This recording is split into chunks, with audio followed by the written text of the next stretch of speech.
Bring up YouTube, go to my own channel, and paste the Zoom link in the chat and pin it, and then I can go back and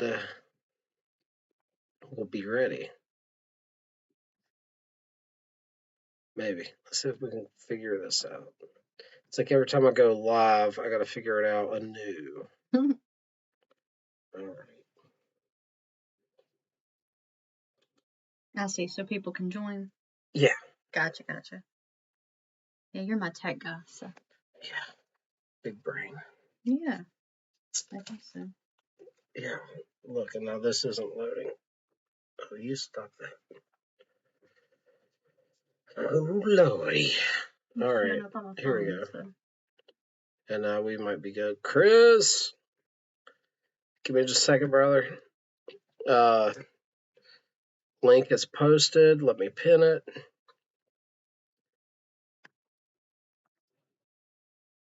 If that's pinned, I can close this out. Good to go. Good to go. Chris, how you doing, man? You can jump in whenever. Oh, be careful with that. You will disconnect me from the internet. Is there a reason you need that up on there? Well, I mean, that was not really. I was just trying to keep it from falling in the floor. Okay, I'm good. All right, guys, what's going on? Welcome to the after party. The Pipe Hunter is not going to be with us tonight. He has a work Christmas party that he's attending. So me and Mrs. Captain Burley Slice are hanging out and see who all is going to join in. All right, I have a cigar. I have an Perdomo 30th anniversary sun-grown Epicure. If I can get this finished cut here. Got like no room to work. It's all your fault. I'm sorry, come off. All right. Dr. Bob's Nightmare. I am so glad you're here, Dr. Bob. Listen, I got good news and I've got bad news. The good news is I sent your package out this morning and I actually sent you 2 tins of tobacco that you're going to love.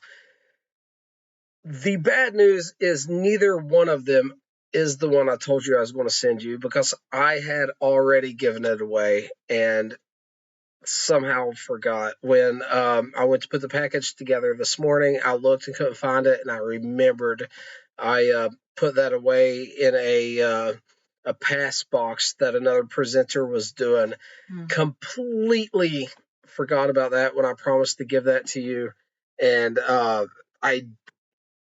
am terribly sorry. I hope you can find it within yourself to forgive me.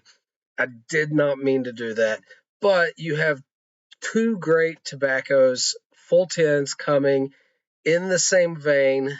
And like I said, I'm terribly sorry. Hope you can forgive me. Mistakes happen. He said, I love tobacco. It's all good. That's good to know because I don't like to make promises I can't keep. But mistakes were made. I'm human and these things happen. Hey, it's the cheeky amputee, Mr. Yusuf from South Africa. What's going on, brother? We got Kirk in here. I think he's down in Florida, if I'm not mistaken. Chris, how are you doing, brother?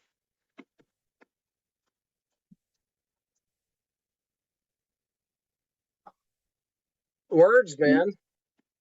Trying to get this audio messed up over here. Oh, you're sounding good on my I end. can hear you good now.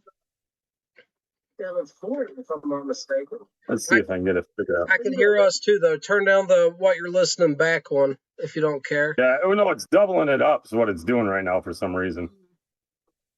The audio feed is? Nope, I got it fixed. Okay. It was just a Viper setup. man down in Puerto Rico. How you doing, man? Good to see you. What are you smoking on tonight, Chris? I am. Let me get this thing set up. I've got my Donald Breyer Christmas pipe loaded up with. I went with the sandblasted one because I didn't have a sandblasted pipe from him yet. So I got this nice little. Is the hold it differently so I can see the part of the shank there.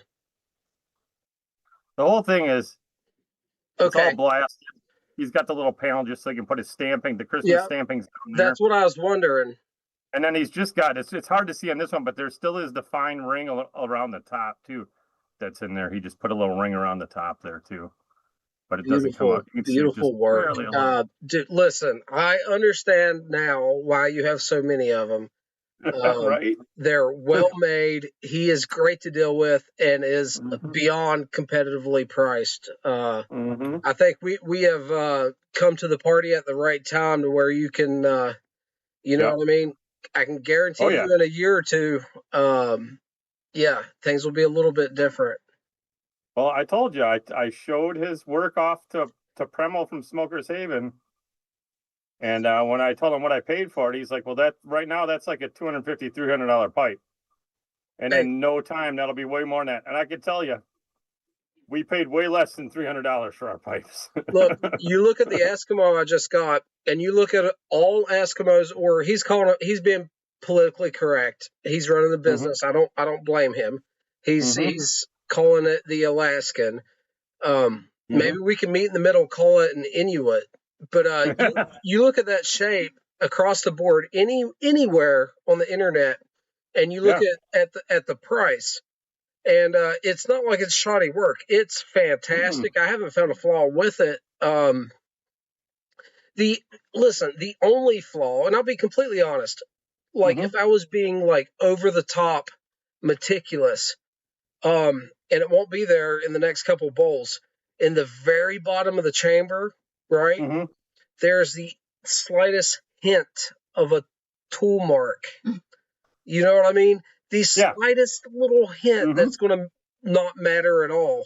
That's the only thing I can find, period. I mean, and if you would have bowl coated that, you never would have saw it. That's what I'm saying. You know in a couple of smokes, it'll smooth out.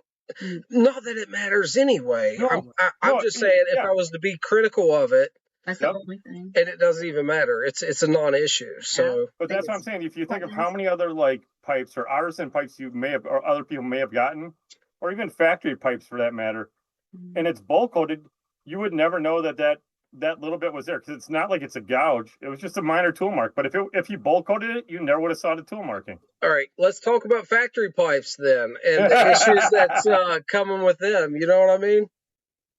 Yeah. We know exactly what's coming with those. Chemicals. One guy mentioned something. A guy from Germany commented on the video, and he asked me specifically if it tasted like super glue. And he told me that he had one that he sanded down the inside of the chamber, and there was an inclusion that looked like it was filled with super glue on the inside of the chamber. Oh, geez. Which is crazy, right? That is insane. And so I did look, and I have a little bit of a dark spot that I haven't got out of the inside of the chamber yet. I was just telling Angela about this. Yeah. And with my finger, I can feel there's something there, but upon closer inspection, I don't think it was filled on the inside of the chamber. But like when he said that and I felt something in there while I was sanding, I was like, what is going on? You know, but I don't think that's what it is. Well, yeah, and like I told you the trick I used, and I did it, and that took care of that chemical taste for me. So I still really think it is that bowl coating of some sort. Because I didn't sand it. I'm not disagreeing with you. Because if I did the Everclear trick, right, that I told you. Yeah. And that takes out the bowl coating. Now, if that was a varnish or a finish, that would take a lot more than just my Everclear and a pipe cleaner to get that out. It would take the sanding like you're doing. You know what I mean? Helen Keller could do a bowl coating and not import bad flavors. You know what I mean? It's whatever it's the coating they're using, whatever chemical compound that they're using. Well, the coating itself is just carbon. It's the binding agent, whatever they're getting to hold the bowl coating together and adhere. If it is the bowl coating, I think before the bowl coating was applied, it is some of that outside finish and then bowl coating over it. But who knows Yeah. at this point? It doesn't even matter. It's just 209. annoying. Hey, so we what's up, nerds? Johnny, I was just telling my lovely wife how nice you were, and here you go spoiling it. I will have you know that me and Hunter actually recorded the podcast last night because he has a work Christmas party he had to attend today. And we smoked the 2015 Christmas cheer, McClellan's, that Johnny sent us. And it was chef's kiss. It was just hard to describe. It was beautiful. Johnny, thank you, sir. I ended up giving Hunter that pocket tin. He doesn't own one, so now he does. We both have one. And Johnny says, "Not my fault. You were lying to her about me." Hey, that's how these things go. But listen, dude, that Christmas cheer, what a blessing. Thank you, sir. That might be the last time in my life I have a McClellan's blend. So it was a very special moment. Glad I could document it, make an episode out of it. And like I said, thanks again, Johnny. And by the way, as enthusiastic as I was about the Bosun flake, not for me. I gave all of that to Hunter. We split everything else up. The Peterson Irish flake, the Best Brown flake, split it up. I'm going to like both of those. I thought I was those are good. I thought I was going to like the Bosun flake. I packed a bowl and I tried to get it going, and that rose, that floral rose oil flavor, just it's nay. You know what I mean? It wasn't for me. I gave it all to Hunter. I hope he likes it. And as enthusiastic as I was not able to do it. Cameron, Smoky Stash, what's going on, man? Great to see you in here. Yeah, not even joking, Johnny. The McClellan's 2015 Christmas cheer was above and beyond my wildest expectations. It was phenomenal.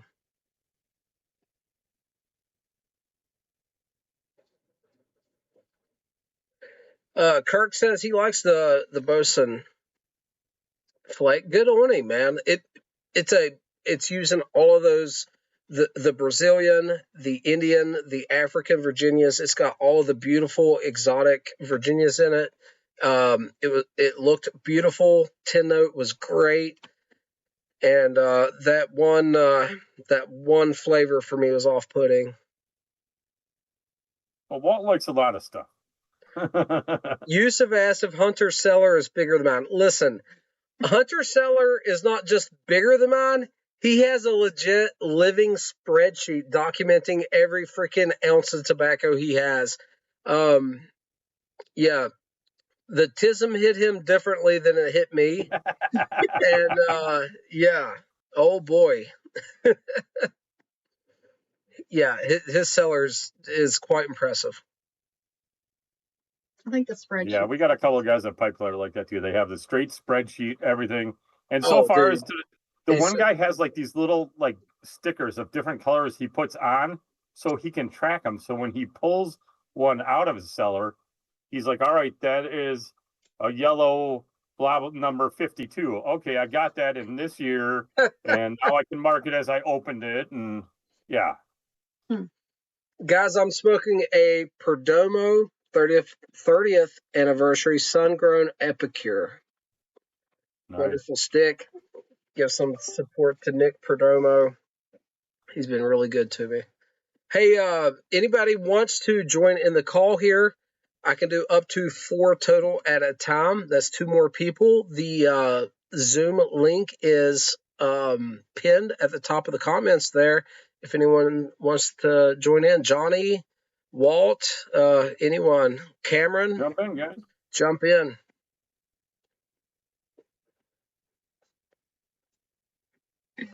What, Chris? What did you say you were smoking? I've got some Hampton House. His one of the ones he came out here at Christmas time. Saint Nicotine. Saint Nicotine. The only Hampton House I've had. Actually, I think Walt sent me maybe one of the no. I know what it is. The Timber something. It's the Timber Creek. Yeah, Walt sent me a sample of that. I ordered some from him, and the guy from Hampton House sent me 2 more samples, Navy something and something else. I haven't got to those, either of those. Yeah. Muggleborn. Hey, listen, like man, the Saint I'm Nicotine, quite though. blessed. She is pretty. She's smart. She's kind. I don't deserve her. Oh, Saint Saint Nicotine, Nicotine. what a name. Fire cured burley, rustica, perique, dark burley, with a light casing of Madagascar vanilla. It's good. That sounds good. mhm. I needed a pick me up. I was kind of dragging, so I was like, I need something with a little kick to start this off and get me going. I was on a Discord chat, a video chat last night. It was actually Beyond the Burls Discord. If you guys haven't listened to Beyond the Burl podcast, my Canadian pipe smoking friends and their Discord, check it out. But at the end of it last night, I did a big hit of Toke Rustica right off the end of my pocket knife. And whoo, it was wild, man. It got crazy. Yeah. It was a good time. Those are good guys. They were out in Vegas. Yeah, yep. They, I'm really happy for them. You know, everything I do is going to be more difficult for them. Mm-hmm. They put a lot of effort into it. You know, a lot of editing, a lot. You know, just acquiring tobacco. They're behind the curve. It's going to take them longer to get new releases, and it's not going to be as affordable as it is for me. So hats off to those them guys. an arm man. and a leg. Yeah. It is big money for a tin of tobacco up there. Yep. Mad respect for those cats. They're doing a great job, really. Yeah, and they had great deals. That Palmyra had amazing deals on. It was Dunhill December up there. So Man, all their he Dunhill had- estates, He broke 25% out off. a half-gallon jar of McClellan's. What was it? It was a number. The blend was a number. I don't remember what it was, but I've never seen so much McClellan's in one place. Had it for a long while. Brutal Enough was in there a while ago. I hope he's still in there. We get him in there again. Early for him. He's probably working. That means it's He usually dumps on like when we get close to like midnight your times when he wakes up. He's Yeah. getting on like Yeah. 11:30ish. He'll jump in. He's probably at work. It's probably like 2 or 3 at the moment there. Yeah. Not sure. He's in Austria, Austria. not Australia. Yeah, I got it.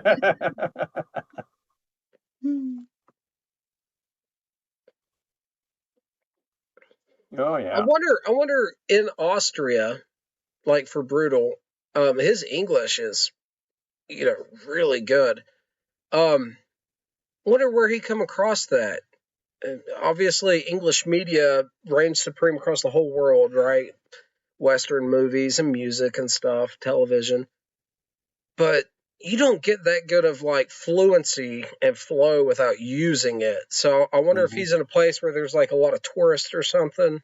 Yeah. Because I was gonna say my buddy Christian from over there, he always jokes with me when he talks to me. He's like, "I'm sorry, my my English isn't too good," and that's even when he's like just trying to text with me on stuff, back and forth, that way. But I think he sells himself short though too. They're always like, I'm like, yeah, you know it. It's sometimes they'll search, you'll catch him searching for a word to explain something, where he's like, how do you say it? What's the word, in English? But Oh, I gotcha. Johnny said his short is up.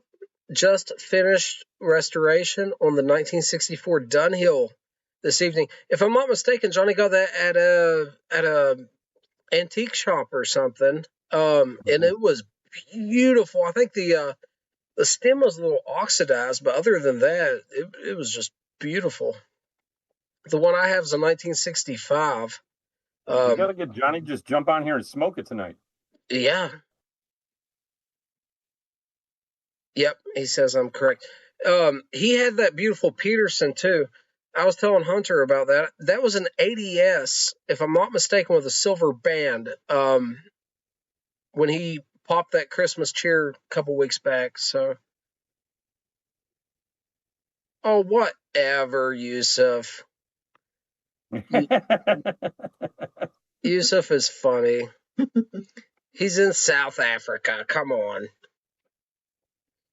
Although, Yusuf might speak like Afrikaans. Afrikaan, right?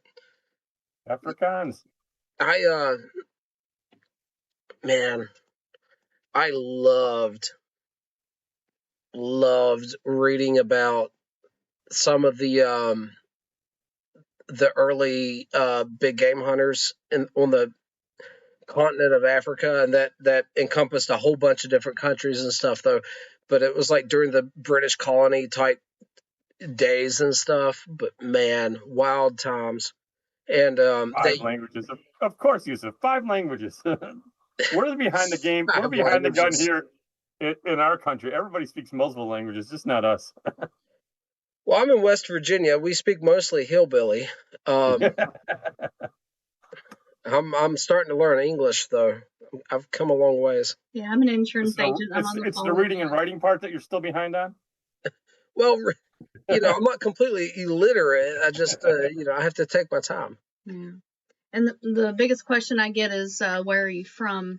Most people ask me that because I talk to people it's within the United States, but, from East Coast to West Coast. And that's the question I get most often is, where are you from?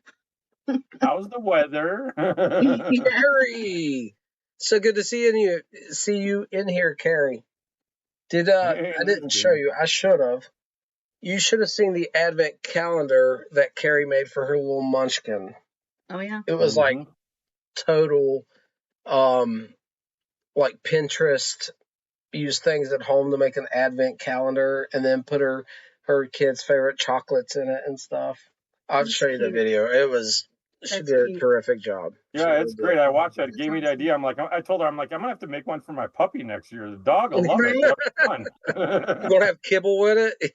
Yeah, just let him shred something up and find a little food in there or something. Yeah, she gets big mommy respect there. Kudos to her. She did a phenomenal job. That's cool. Oh, yeah. So Carrie, her family, I don't remember if it was her brother. She had a family it was her brother in Germany and sent gifts back and sent her husband a pipe that was like, oh, that's cool. Well, except now he has it and she doesn't. Right. Beautiful pipe. Absolutely gorgeous. Very nice.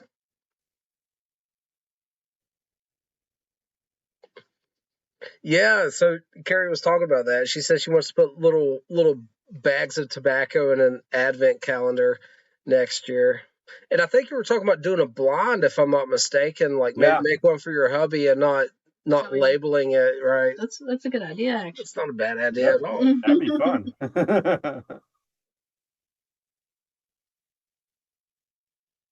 There you go. Yeah, and then every day she could do a video on each new tobacco. What was this one? And try it out that way. Mm-hmm. Blinding is hard. I mean, okay, blinding with bourbon is where I've done the most blinding. Is very humbling because you get deep into the weeds. You really get to know these bourbons, and you start pouring them blind like that, and you're like, you get a lot of them wrong. I mean, everyone does, right? Mm-hmm. It's real humbling. So I would be interested with tobacco how I performed. Probably not too good, to be honest. I was gonna say I'd probably be crap too, but I think everyone in the chat, we all smoke a lot of tobacco, and in the back of our minds, we're probably thinking, "Hey, we could do this, right?" But it's harder than it looks, man. I could make you one. Yeah, I mean, you could pick out the notes, but you're not gonna. But to nail down what that actual blend is, you're like, oh, this is, One of the bourbon podcasts I used to listen to, one of the gentlemen would have his wife, not all the time, but he'd message her before he left work saying, "Hey, I'm in the mood. Pour me 5 blinds out of my own liquor cabinet." So, like, he knows what he has, right? Yeah.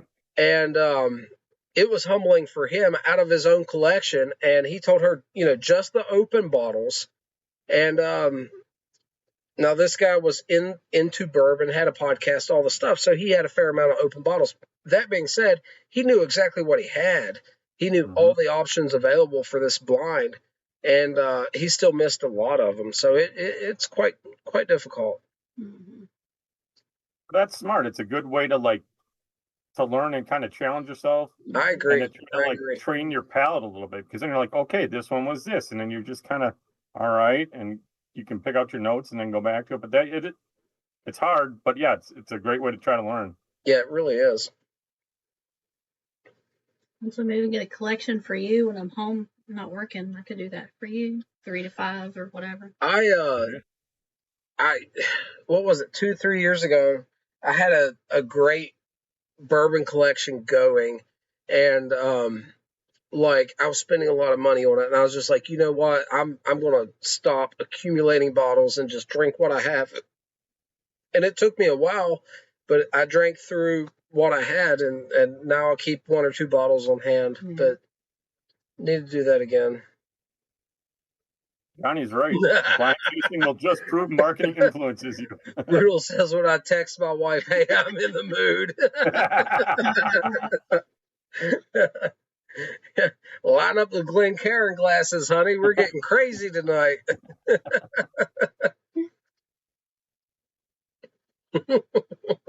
I gotta stop. Something else came in my mind. I'm thinking all kinds of stuff. I'm done. Woo. It's too early to get this wild. I know. I'm like 2.5 beers deep. What am I thinking? Cactus Piper in the chat. Good to see you, sir.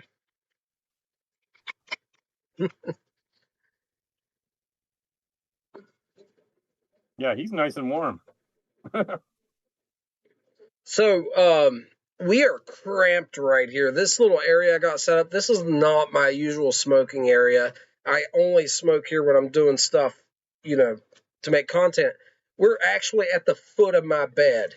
And really, even with just me here, the way I got this microphone set up, there's not a lot of room. But with me and her both here, it is like we're Cozy. like two Russian cosmonauts.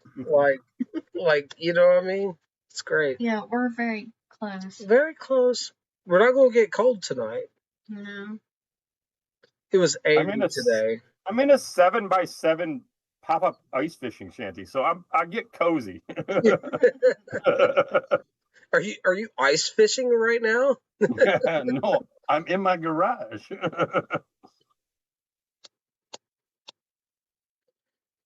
Oh, Cactus Piper tomorrow in Central West Virginia here. It's going to be in the single digits as well as Monday, and that's why I bought some new gloves and stuff today. It's 1 here right now. 1 degree in Wisconsin. How far up the state are you, Chris? I'm in the Milwaukee area, so okay. I'm on that southeast down there, by the lake, staying a little bit warmer than the rest of them.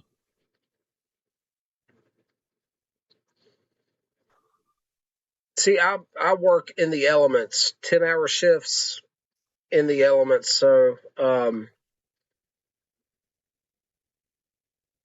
hopefully it warms up before Monday. In Florida.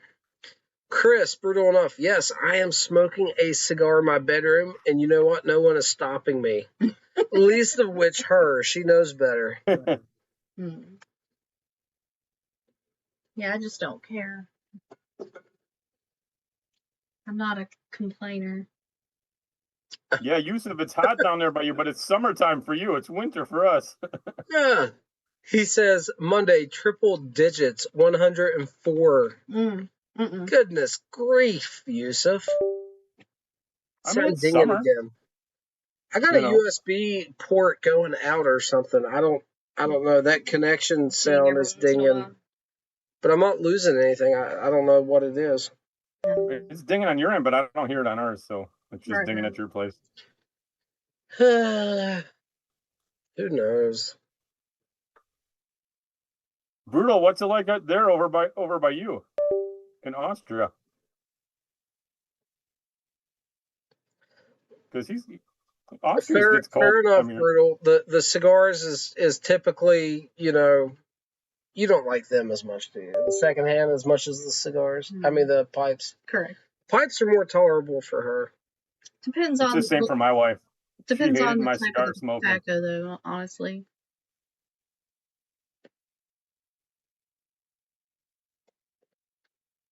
Yeah, I'm thinking the same thing, Carrie. That's pretty bipolar weather for Cigar Vice there. 70s today, 20s and 40s tomorrow. Hmm. That's a 30 to 40 degree swing. That's a lot. Mm-hmm. That's a good way to get sick. That's the stuff Yeah, that gets you that's sick. rough. Swinging. Oh my goodness. I checked the connection on everything. I don't know what's doing that. This is like a new laptop, but I'll be honest, man. Don't recommend. Yeah. Well, no, I love ThinkPads, but this one has not been great. Oh, brutal. That is nasty. That temperature when it's misty and cold. Mm.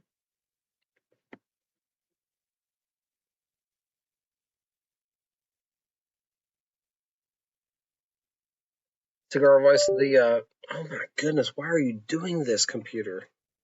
Well, they can't hear it, but still, though. It's driving me crazy. Yeah, I understand.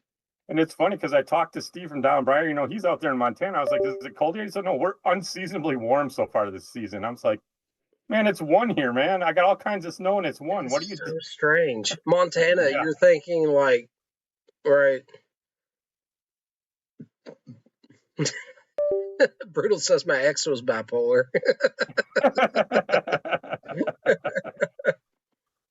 Carrie asked if Hunter is sick. He's not sick. He had a prior engagement. He's at a work Christmas party that apparently was way more fun than this is going to be. No, I'm kidding. I'm kidding. Hey, man, they might have free drinks.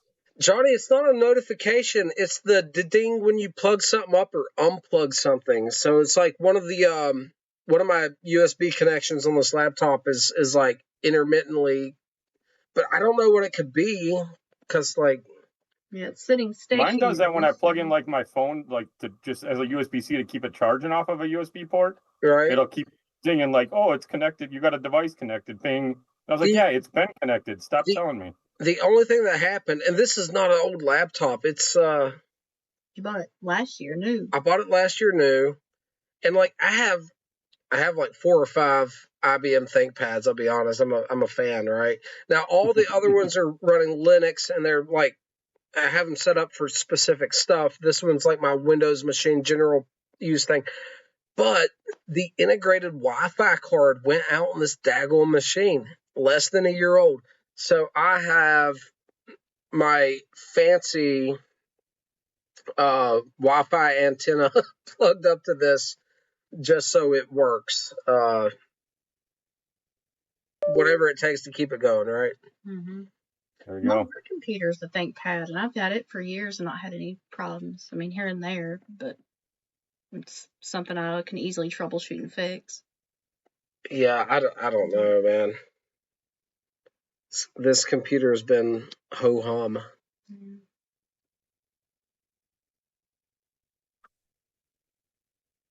I'll tell you what, for those guys for smoking in your house, those guys, I know a couple guys that have that Rabbit Air, and it's pricey to get that Rabbit air filter, but they swear by it. They're like, it will clear everything out. I'm with you, Chris, because like you said, it is certainly not cheap, but everyone that has it, no buyer's remorse. I've never heard anyone be like, this thing sucks. Everyone swears by it.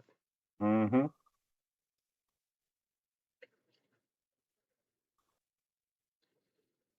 Yep. They say that that it'll take care of any of that lingering smell. It's just gone.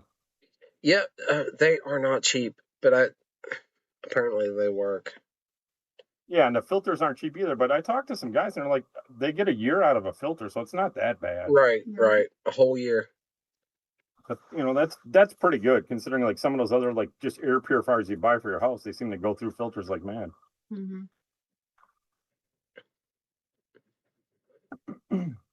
All right, Johnny, you got me, buddy. Yeah.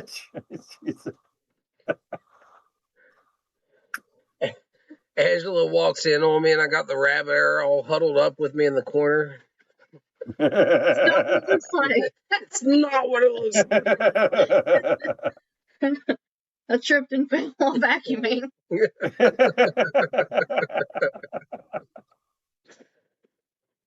Sorry, it was on a short. There's a guy I follow. He's an RN. He does skits from like the ER. It's pretty funny. One of them was a vacuum cleaner. Yeah. Oh, yeah. You only live once. That's where that joke came. Well, not really joke, but where that comment came from. I was thinking of that sketch. Yeah, those ER doctors and nurses see all kinds of stuff. Yeah, this guy's a comedian as well, and he does like skits. He's really funny.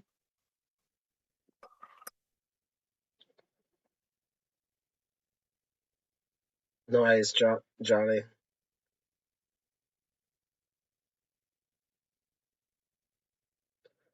There you go. Yeah, that's the key with anything.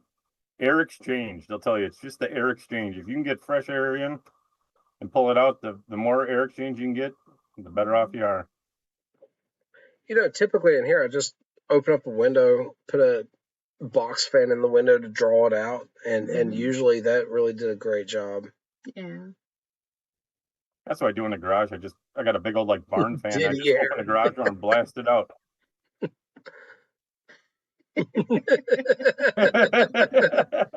Jesus. It just keeps spraying baby oil on me. What do I do?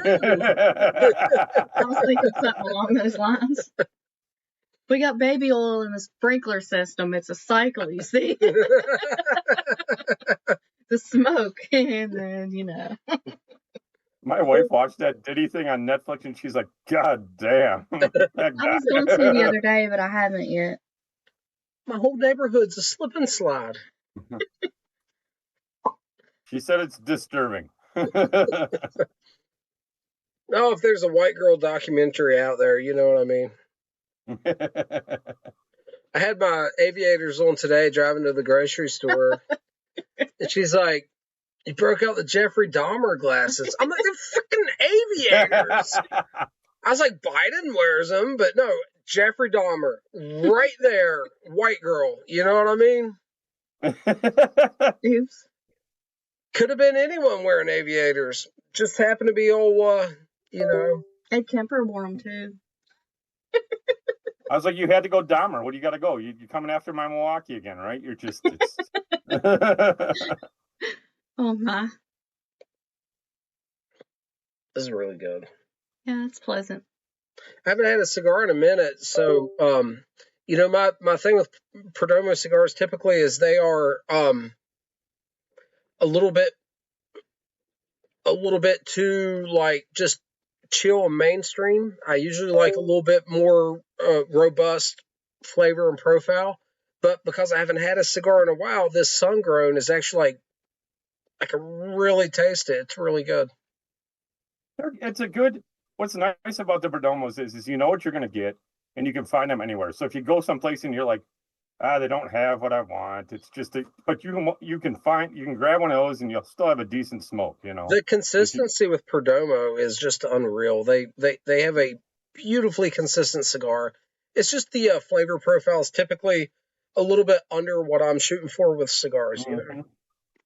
But I haven't had a lot of cigars as recently. Perdomo's 30th anniversary Sun Growns tasted mighty good. Well, yeah, and that champagne was like I used to keep those just around for like new guys that want to try a cigar. Dude, that champagne is such an oxymoronic, like you wouldn't expect it. It's actually has a little bit of oomph to it under the hood. You know what I mean?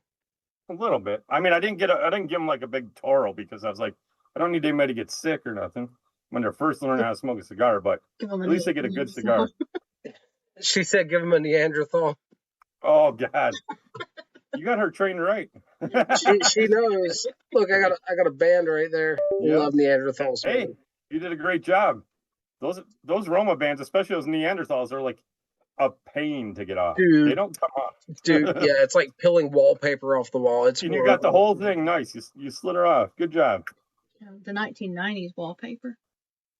the thick stuff. Flower. Yeah, Yusuf said during his visit to the States, he smoked 450 cigars and 500 different pipe blends. Wow. Holy cow, bro.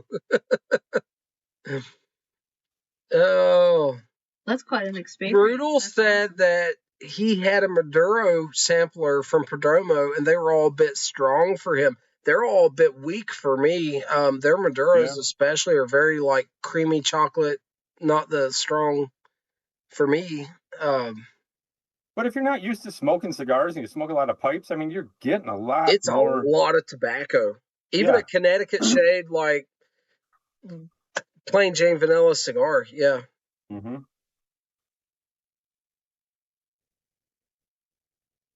Very So cool.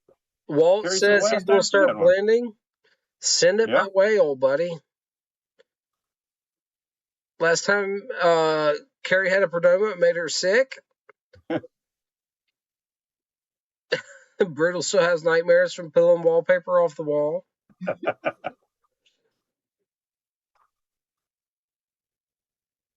Yeah, I'm with Cactus Piper Wall. I think you're gonna do a fantastic job. Send it all to me, buddy. Cigar Vice. I'm gonna try it. Triple Maduros. Maduro isn't typically that strong. It's just dark. It's kind of like a stout beer or a draw or something. It doesn't necessarily mean strong. It's just dark. A lot of times it's creamy. It is true because you know you could get like, I would say honestly, like those the Perdomo Maduros to me are very mild. I Very think you get mild more of a for kick. me as well. You get more of a kick out of like the Roma Craft EC. That has more. Yep. That gives you more of a nick kick. But that's Roma. All those have a little bit. That's what they're good for. So, man, I want to tell somebody to have to start on smoking Roma Craft. I mean, they're not, and then a Cro-Magnon, you think, oh, it's an amazing Maduro, but if you're not used to smoking them, a Cro-Magnon can put you on your ass too. it's got a little bit of oomph to it. Like LFD Double Lajero. Yeah, that'll. To come out of Dominican Republic, it's got a little strength to it. Mm-hmm. Man, I like as strong as we can get though. I like strong cigars. Yep. But they're not good for starters. Johnny, take care, brother. Thanks for stopping by, man. Honey. We'll see you, Johnny.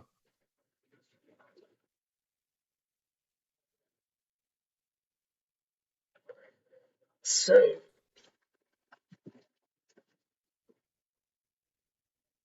oh, Bob, the Meerschaum guy that was on last week with us. Yeah, I talked to him, and he might actually get back. You remember he had his little spell book of blends, yeah.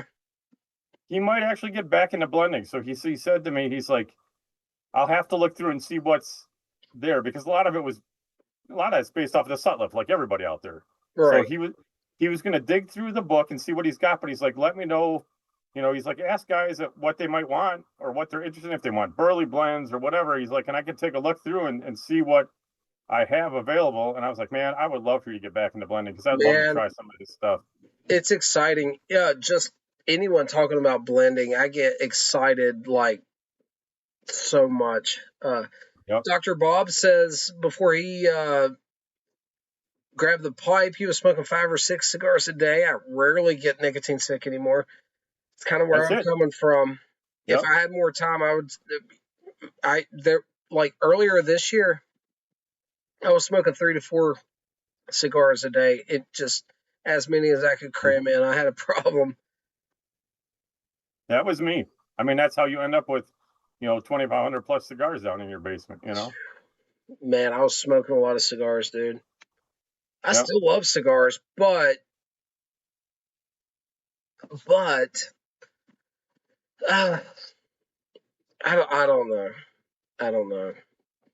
For me, at this point, I'm smoking less than a cigar a week. I'm smoking 2 to 3 cigars a month at this point. I'm as happy as I've ever been with my tobacco journey. You know what I mean? Yeah, I like the nuances that that you can get out of the pipe tobacco more than the cigars. There's just more to explore there for me, and that's what I really like about it.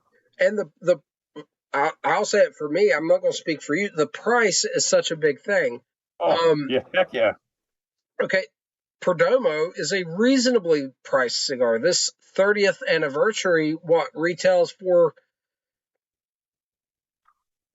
$12 plus? I was gonna say like $10-12, depending on. I mean, I haven't bought one for a while, but you could get them. Yeah, It used to be you could get those for $10, or sometimes they were $9.95. You could find them for or right. something. So we're talking about almost a tin of most pipe tobaccos, a 50-gram tin. Yeah, and I would imagine nowadays they're probably, that was last time I looked at Perdomo prices, that was probably 2 years ago. So I'm guessing now they're probably $12. So that's a think it's tin of something tobacco. like that, at least where I get them, right? Yeah. But, we're talking about around the price of a tin of tobacco. And this is not a spectacular cigar. This, for me, this is a middle of the road. I love Nick. I love what he's doing. I love the company. I'm talking about flavor profile and like price. It's a middle of the road, just average cigar. You think you pick up a GLP's tins for, and these other tins for $14.95, And they run sales all the time. Yep. 20% off all GLPs and stuff. I picked up a bunch of stuff a while back when they were doing that. It's yeah, Yusuf said in Boston that's a $15 cigar. Sonora Slinger. 12, so yeah. What's going on?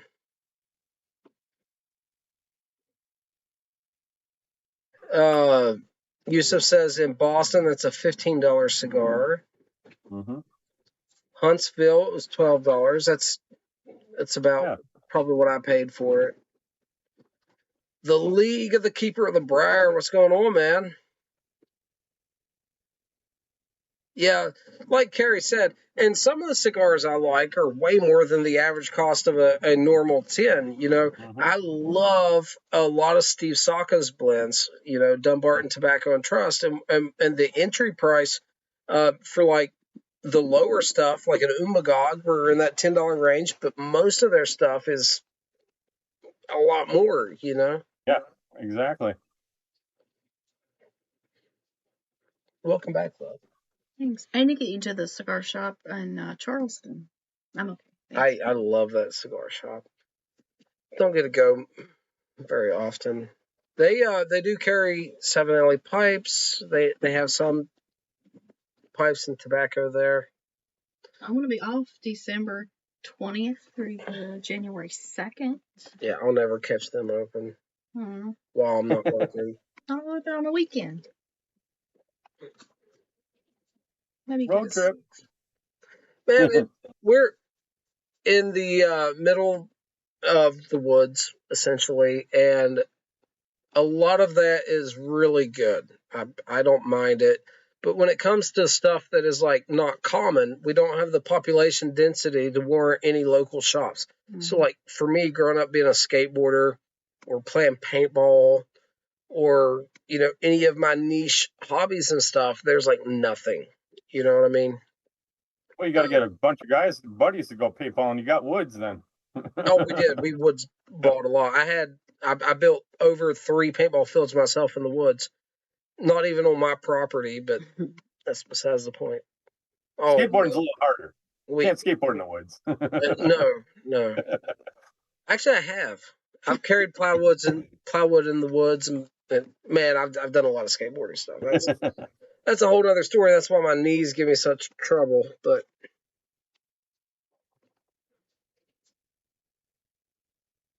you can like dig a hole and pour some concrete and make a ramp anywhere. It's insane. There was nothing to do, so I started smoking. Not exactly. There's plenty to do. It's just, we's a kissing cousins. Up in the hollows? Yeah, well, we say holler here, but yeah, essentially the same. It's like the same but different, man. Those are the roads that us kind of folk don't want to drive up into. That's right. Once the trees you start hearing banjos coming from the trees, that would be correct. No, everybody around here actually is really nice. I was listening to a podcast a while back, and it was like I'm a big firearms guy, and this was like a special missions unit, like military guy that went to DEA, right? And he was doing this podcast talking about doing a big investigation undercover in West Virginia. And you can imagine being way up in the mountains trying to like spy on like some hillbilly in his trailer cooking meth or something, you know?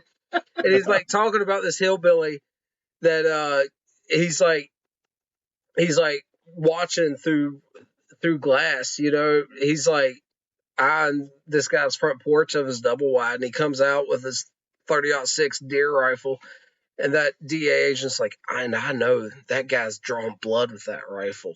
You know what I mean? He has stalked wild animals and got the better of them. He's like, the fear of God hit me. And it had some kind of like crazy inbred like hillbilly pride swell up in me listening to this podcast. I'm like, that's right, brother.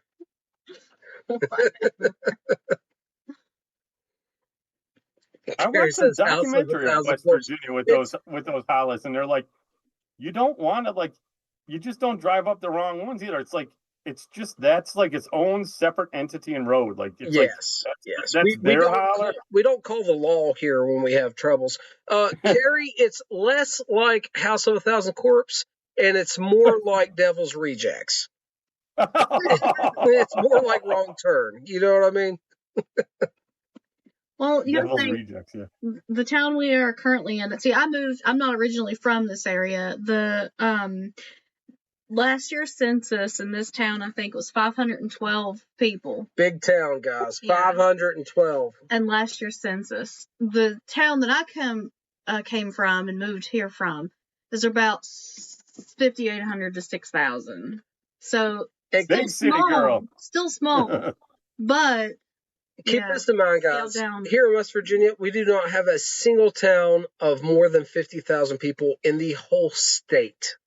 There's not one city, town, whatever you want to call it, of 50,000 or more in the entire state. So a lot of people cannot relate. But that being said, small is beautiful. I wouldn't change anything.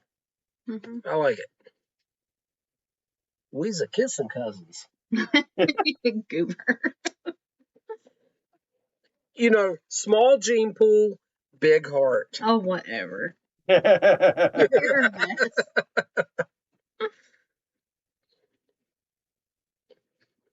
Family tree goes straight up. No, I'm just kidding. Oh, the comments. Oh. Obviously, we're joking. I'm mostly joking. Yeah, mostly. You know, I've been getting a kick out of watching Walt's stuff when he's sitting by the pool. Just like, you could just see in his eyes, like Walt's just like, oh man, he's not. He's like, he's there, but he's not relaxed like he is because he's like, there's all this chaos going on. It's beautiful there, though. I do hope he's enjoying himself. You know what I mean? I really do, and hopefully he's picking me up some Eagle Rare Wise down there.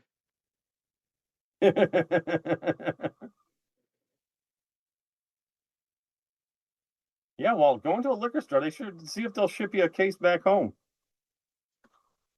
See, that's one of the things that sucks, Chris. You probably heard me say it. Everybody in the chat has as well. We were talking about the low population density, right? So the liquor stores here with the low population density, we don't have any like finding good bourbon. What I'm interested in is kind of difficult. And on top of that, our state laws, as far as it pertains to alcohol, is completely crazy.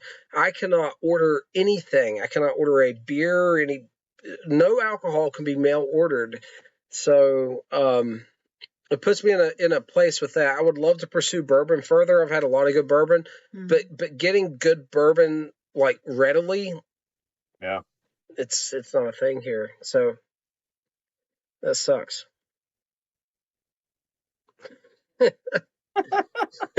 Carrie kind of called it, you know. That reminds me of my grandmother. My grandmother was the queen of the trailer park, smoking her Marlboro Light 100s from her little leather snappy pouch. You know what I mean?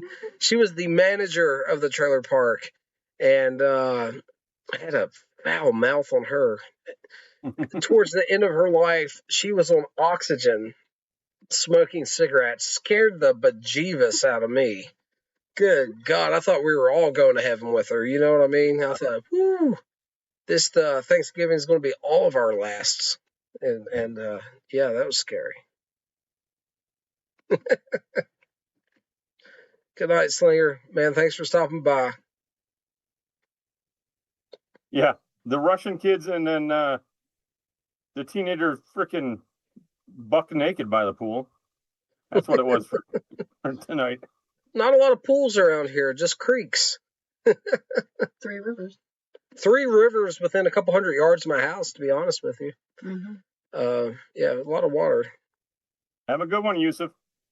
Take care, Yusuf. Thanks for stopping by, man. Glad you're back on YouTube. Really good to see you.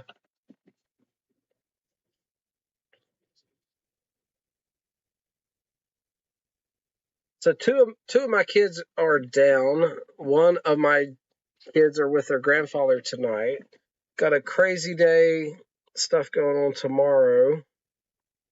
It's going to be very cold, like I said, and we're going to get some snow and stuff tonight. So who knows what tomorrow's going to entail for us. If I just happen to get snowed in and I'm stuck at home with all of my tobacco and that would just be terrible. My lovely wife, I'd just be tore up. Are you guys, are you used to driving by snow by you guys down in West Virginia? Because I was talking to Kyle at Nova, and he's like, yeah, we're supposed to get like an inch of snow. He's like, I won't be going to work. I was like, it's an inch of snow, man. I go to work no matter how much we get. So I'm going to, you know what I mean? I'm in that kind of area. If we get a foot of snow, if we get 2 feet of snow, if we, whatever, I'm going. So yeah. The most we ever get here is probably once a year we'll get over 2 feet. And that's not every year.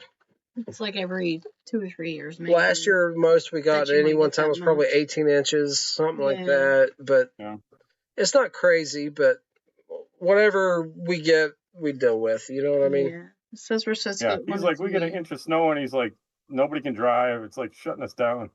Yeah, nah. Yeah, it says we're supposed to get 1 to 3. So. But with the temperatures and there's a lot of moisture on the roads right now, the ice is going to be the issue. So just like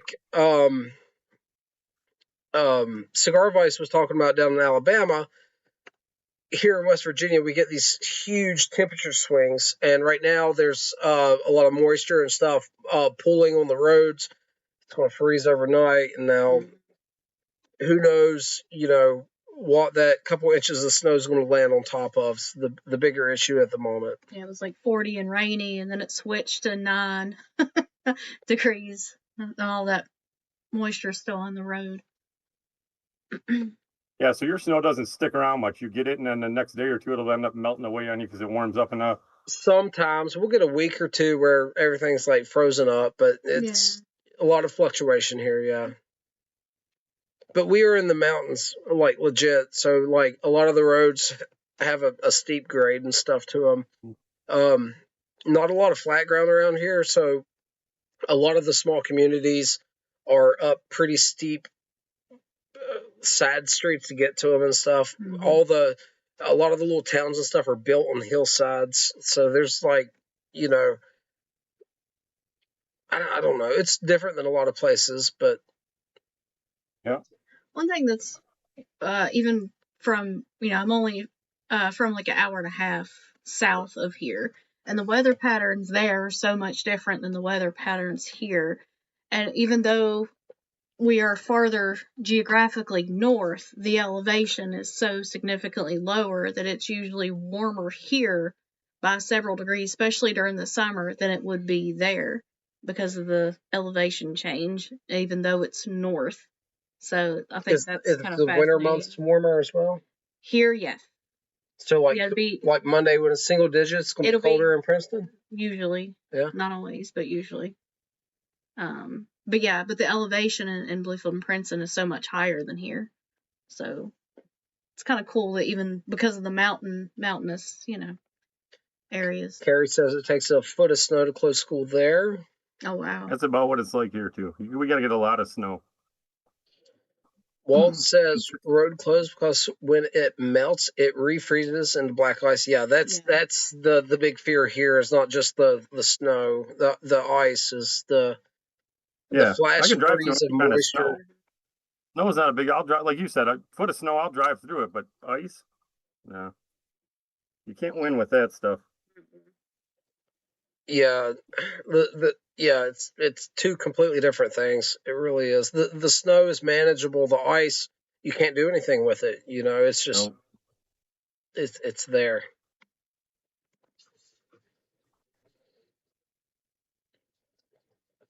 I believe I'm going to have to use the little boy's room here soon too. Two beers got him. Yeah. Yeah, it doesn't take long.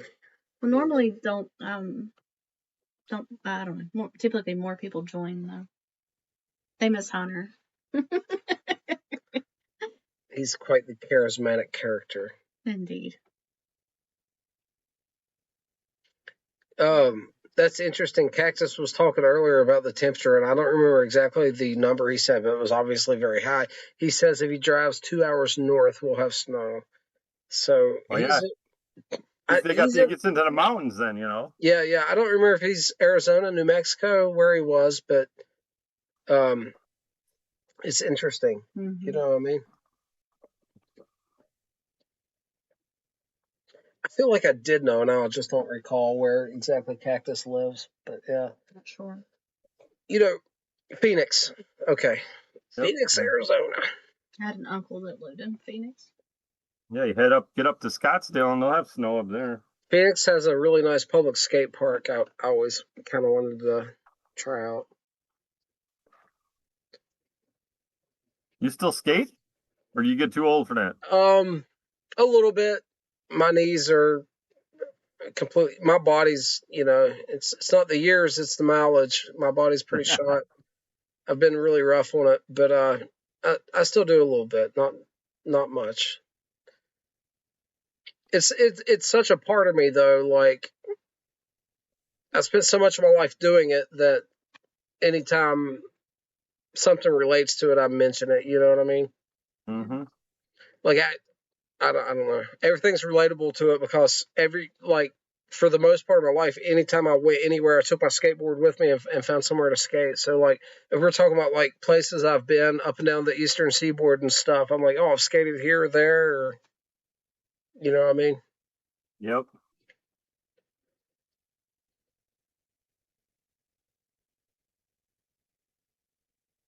There's a firearms trainer in the Phoenix area I'm a big fan of as well. Who's that one? Who's the guy that you like out there? What is his name? He's great. He's a damn asshole, but I love him. It's funny. A lot of them are like that, though. Oh, this guy's really hardcore, and he's got a great wife, and they have this great relationship. He doesn't hold nothing back, and she's awesome. He's awesome, but he's a complete dick and asshole, but I love him. Yeah, Jason Dagner is awesome, dude. He's still out there skating. I was commenting on. We were talking in comments earlier, me and Jason. He's got the new Grind King trucks.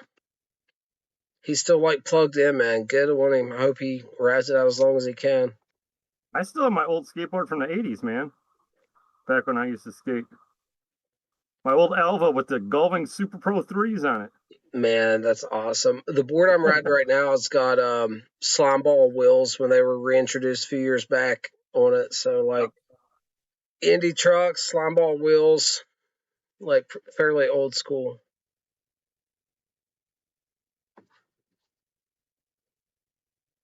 Yeah, I wish my brother would have still had his, because he could have sold and made a ton of money, his old Tony Hawk with the trackers on it. Tracker trucks. Yep, that was before my time. Obviously, I'm aware of them, though. He'll sell us up for it. They're bringing back our skate park that we used to have here, the Turf. Which one?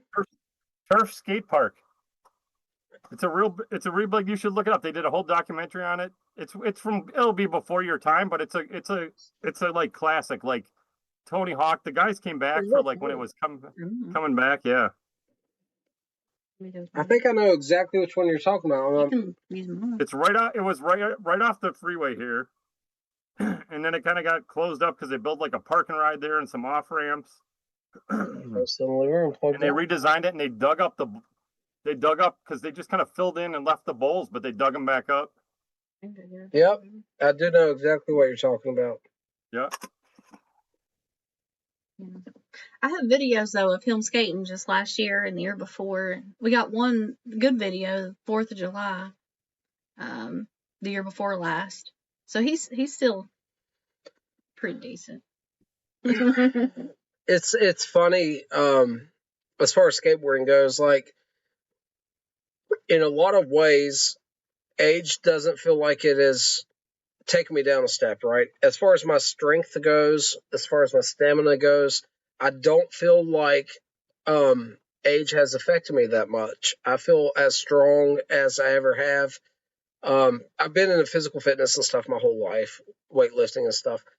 But as far as the springiness of my legs, holy moly, it's embarrassing for me to even stop and consider the lack of power I could generate from my legs as compared to what I used to be able to. Like that one is very significant. Yeah. Sucks getting old, man. It sucks getting old. Dude, everything hurts, man. I was like being a crybaby all summer about the heat, you know what I mean? Just swamp ass and chafing and like, you know, I'm like, wah, you know, crying about it. And I'm like, I can't wait for hoodie weather. And it was like the first cold day that came, like my knees and my back started hurting from the cold. I'm like, oh shit, I forgot about that. You know what I mean? Oh, yeah. Let's screw getting old sucks. How about growing up sucks in general? How about we wasted our entire youths wishing we were older? Yeah. How screwed up is that? Yeah. Now we got all these responsibilities. They don't stop, dude. I don't want responsibilities anymore. Rugrats. Yeah. Oh, I know my son Gleaming the Cube. Let's talk about Gleaming the Cube. One of my favorite movies of all time. That's a good one. Love that one. Is that Christian Slater? Yeah. Yeah, love that film. That was a great one.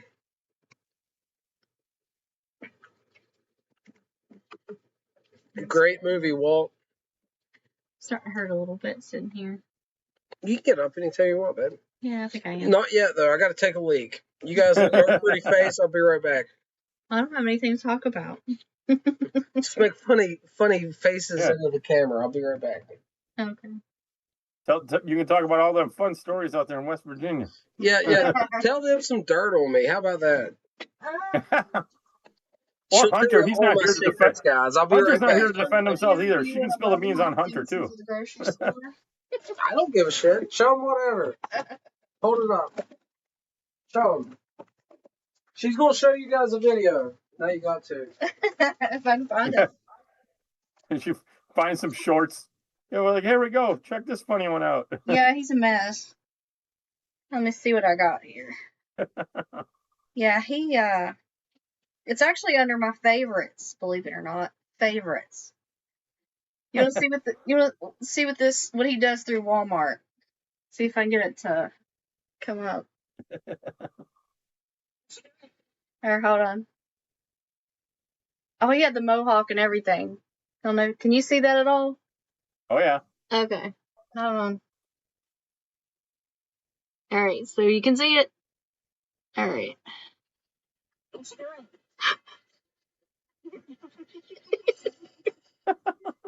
Are we listening to Rubber Ducky? And the aviators too. Yeah, that's the same aviators that I told him were his Jeffrey Dahmer glasses. Oh, he's a goober. You wouldn't know it. He's quite the personality. He keeps us laughing. That's most definite. I was trying to find a skate video, but may not be able to. Yeah. Skate video would be great. See the man in action. Yeah. Yeah, I made a whole like little montage of that 4th of July that I was talking about. I wonder if I still have that. He'll be back in a second and I'll look for it. But yeah, I was actually thinking about that. I'm like, you still got it. Like cut it. You only got what, another week left of craziness at work before all that's done, right? Because the enrollment period for all that insurance stuff is ending for that Medicare, Medicaid stuff, right? It ended December 7th. There you go. Yeah, so we got the 8th off, and then I've actually been home with kidney stones, so I worked for a few days and then took 2 days off. I go back Monday, but I still haven't seen their urologist and stuff about that. So I did go to the hospital and they did X-rays and all the stuff and found them, but yeah, good times. Yeah. I've had them since I was a teenager, so it's a chronic thing. They're okay as long as they stay on my kidneys. It's when they don't that's the problem. Yeah. But did you find it? Yeah, I showed one video of you. Which one? I knew that would be the Walmart Rockstar. All right, hold on. We saw Walmart Rockstar. Oh, good. Under favorites. This one. Oh my goodness. You were playing rubber ducky through the grocery store? He even pointed out you had all the aviators. Aviators and everything. Hey, these things happen. Can't take them anywhere. No. Not the one I thought she was going to show, but I asked for it. So. Hey, you said, I don't care. So that's actually one of my favorites. He's grabbing a beer and heading down to the pool, so maybe Walt will jump on from the pool. Yeah. That's one of my favorites because it shows like the lighter, goofy side around your family and stuff. It's confirmed. It makes me happy. I'm an idiot. Whatever. I do like to have a good time. Yeah, when you get goofy and stuff. But you can also be serious and strong and lead the way. Very serious. But I like the little, I thought it was entertaining. Those goofy moods. Love them. My kids used to love, like, Friday nights I would watch, like, On Patrol Live. You ever see the On Patrol Live? Where the cops are, it's like the new version of Cops, right? Where it's like... Oh, man, there's a couple of them I've seen. I don't know if I've seen that one or not, dude. I find myself every once in a while watching the old Cops from the 90s on YouTube. Yeah. You ever watch that? You got the kid in the inner city streets wearing the Dare shirt with like 50 baggies of crack in his pocket. It is great. Yeah, I'd watch On Patrol Live and just drink bourbon like mad and watch it with the kids. And I'd be like, that's why you don't do crack, kids. And I'd be like, look at this idiot. I was like, these are life lessons. And I'd just begin to, and they would all laugh at me. We're like, oh, Dad's watching On Patrol Live. And we'd all watch it. And I'd just keep drinking. Sounds like a good time. It was funny. It's one of those things, being silly. The kids love it, Oh, man. Mm-hmm. I'm still a kid at heart in some ways. Yeah. It's all, I mean, I'm faking it. I'm really dead on the inside. Well, fake it till you make it. That's all I can say. Well, Chris, I'm gonna grab a pipe here in a second. I don't know what I'm gonna load up yet, but we're gonna smoke something in the pipe here soon. You gonna grab that Eskimo? Yeah, I think so. I'm Alaskan. Porch piper Tom. Oh. What you gonna do? Porch Piper is dealing with the same thing I got. It's nice and cold by him. Yes. I actually have a little story about the Cops theme song. Yeah. When I lived in Bluefield. Now Bluefield is this like small city, about maybe 3,000 people at the time. Very small. Yeah, but anyway, compared to where some of them live, maybe, but. Yeah, we got to go on a field trip to the local radio station, and we got in the little thing, and I was maybe Silas's age, maybe 8, 9, something like that. And anyway, they asked my class. I'm the little quiet one. They asked my class what song they wanted us. We got to request the song. It was like Bad Boys. And I'm sitting there like, what? I'm like, I was gonna request some Metallica or something. I was like, AC/DC, come on. Oh, that's great. No, it was Look, great. I love Tom's getting in the chat. Tom is a rock star, man. Look at that. He's such a cool guy. I love so Tom. chill. I do. Dr. I was Bob. telling everybody at work the other day about Tom because, what was it? Oh, I said hobnobbing, and everybody looked at me funny, and they said, what? I said, we were hobnobbing.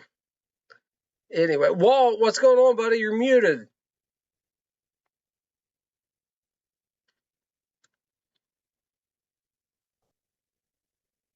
He'll figure it out. I have faith in Walt. He'll get it. He'll get it. He's a smart cookie there. Did I show you this one before, Dakota? This is another one of my Dallenbergs. This is the one we made. It was like kind of like my 320. That is very similar to it, yeah. Where he does like the rusticated on the bottom, smooth bowl, smooth all and around. top. Okay. Yeah, smooth top. Just the heel, all the way up the shank, from the total of the heel all the way up is rusticated. It's great. Feels great. Did you read Dr. Bob's comment? Yeah. I was just reading it.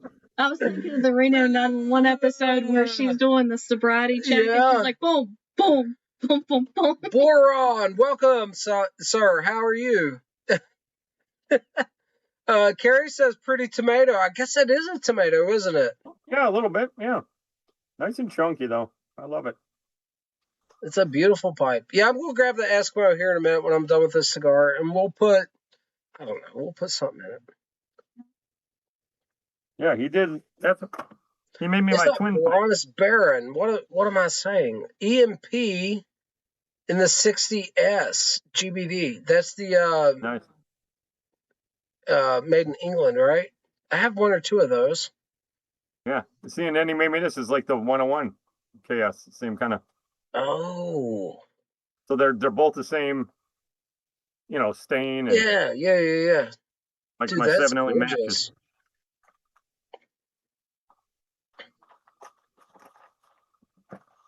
Well, And of if course- I knew what to tell you to push, I would tell you. I'm on my laptop. I'm not mobile on this. Chris, you got any? Are you on? It should be right on the Zoom the Zoom settings, but he should be able to just click on the little microphone that shows he's muted, and it should unmute it for him. Right. So just where it shows the microphone on his Zoom screen, if he clicks on it, it should unmute him. Baron, I'd love to see that pipe, man. I have one, maybe two of those in there, and they both smoke well.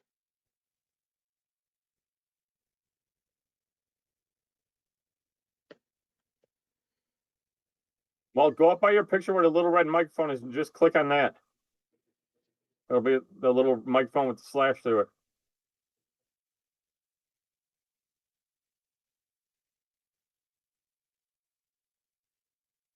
There you go, buddy. There you What's go, going bud. on, man? I can't see the chat though. Can y'all see it? How do you see the chat? I look at my phone. Yeah, it two different apps. I'm not sure that you can. Sorry about that. There, nothing. Harry's thinking the 311. I love the 311. What a great shape. So That's the one good Baron's, thing about Walt's app, the one that Walt uses when we go live. It keeps a chat screen. It does the same thing where it splits off like it does here for the videos, so we can see each other. But on the right hand side, you keep the chats up for you so you can see it. when I joined you guys that night, I couldn't see it, but I was also a little, sleepy and drunk. Yeah.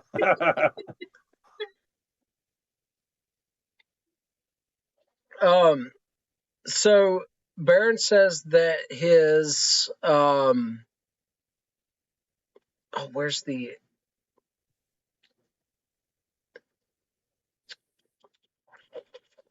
his GBD is a shape 549. Smokes like a champ. Those are cool pipes, man. I don't remember my shape numbers, but one of mine's ghosted really bad, and the stem is oxidized, but I need to polish that up. What do you got there, Walt? GBD. Really? Look at that. Mm-hmm. What a quinky dink. Okay, you're fine. Take that with you so I can get out easier when I get my pipe here in a minute. Carrie, I'm going after the Brothers in Arms as soon as I'm done with this snow demon. Man, I love Brothers in Arms. It's a great blend. Very bold, strong.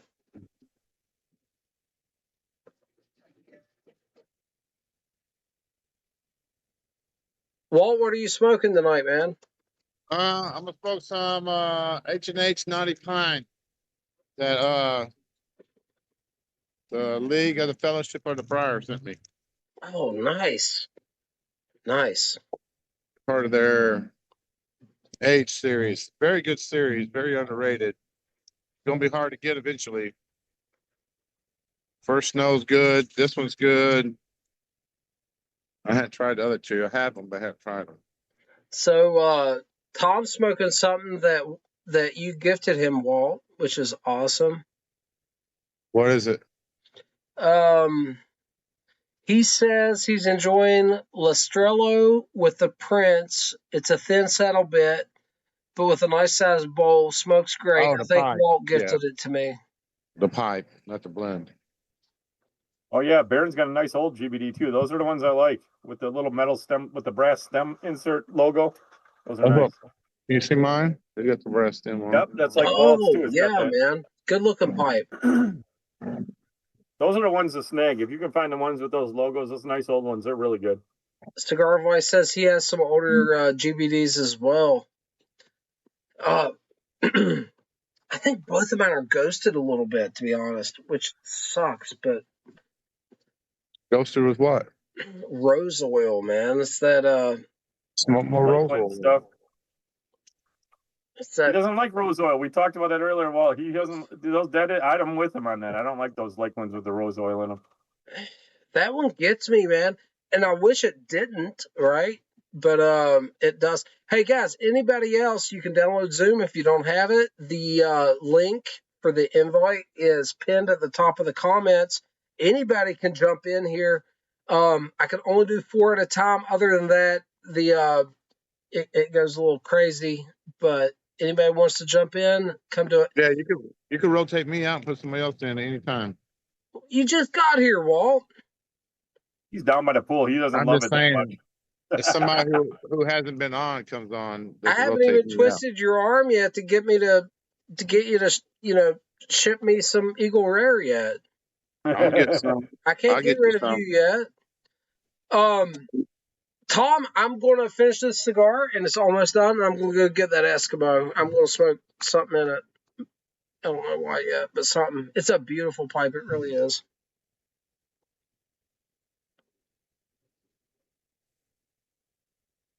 So, Baron's asking about the Savinelli 311 St. Nick edition. I'll go grab it as well and show it. I've sanded a lot of it. It still has a dark spot in the chamber, and I want to get that completely down to bare wood before I try it yet. And it's been over a week since I've touched it. Life's been demanding. That's how these things go. But yeah, I'm going to continue to sand that probably tomorrow and try it out. If I still get any kind of off flavors, I'll do some salt and alcohol treatment to it. But sanding it down to bare wood, I'm pretty sure will take care of it. I'm not worried about it for myself. I made a big deal about it for others. There's a lot of people that didn't speak up that's had the same issue. A lot of new pipe smokers that have mentioned they've had this happen. And this is a horrible introduction into a premium factory pipe situation for a new pipe smoker to purchase a brand new factory pipe and get this kind of thing. So that's why I spoke up. I'll be able to fix mine. I have no doubt about it, but I shouldn't have to. And a new pipe smoker that like this is their first purchase or they don't know what they're doing. A horrible, horrible situation to be in.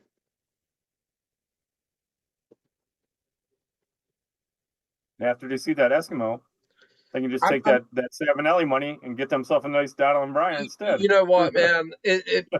I thought about that, but for a couple of reasons, I didn't mention it in that way. But yeah, that I'll put it this way: I paid more. I didn't pay for it at all. My wife bought it. My wife paid more for that Savinelli than I did that Eskimo. I'll put it that way.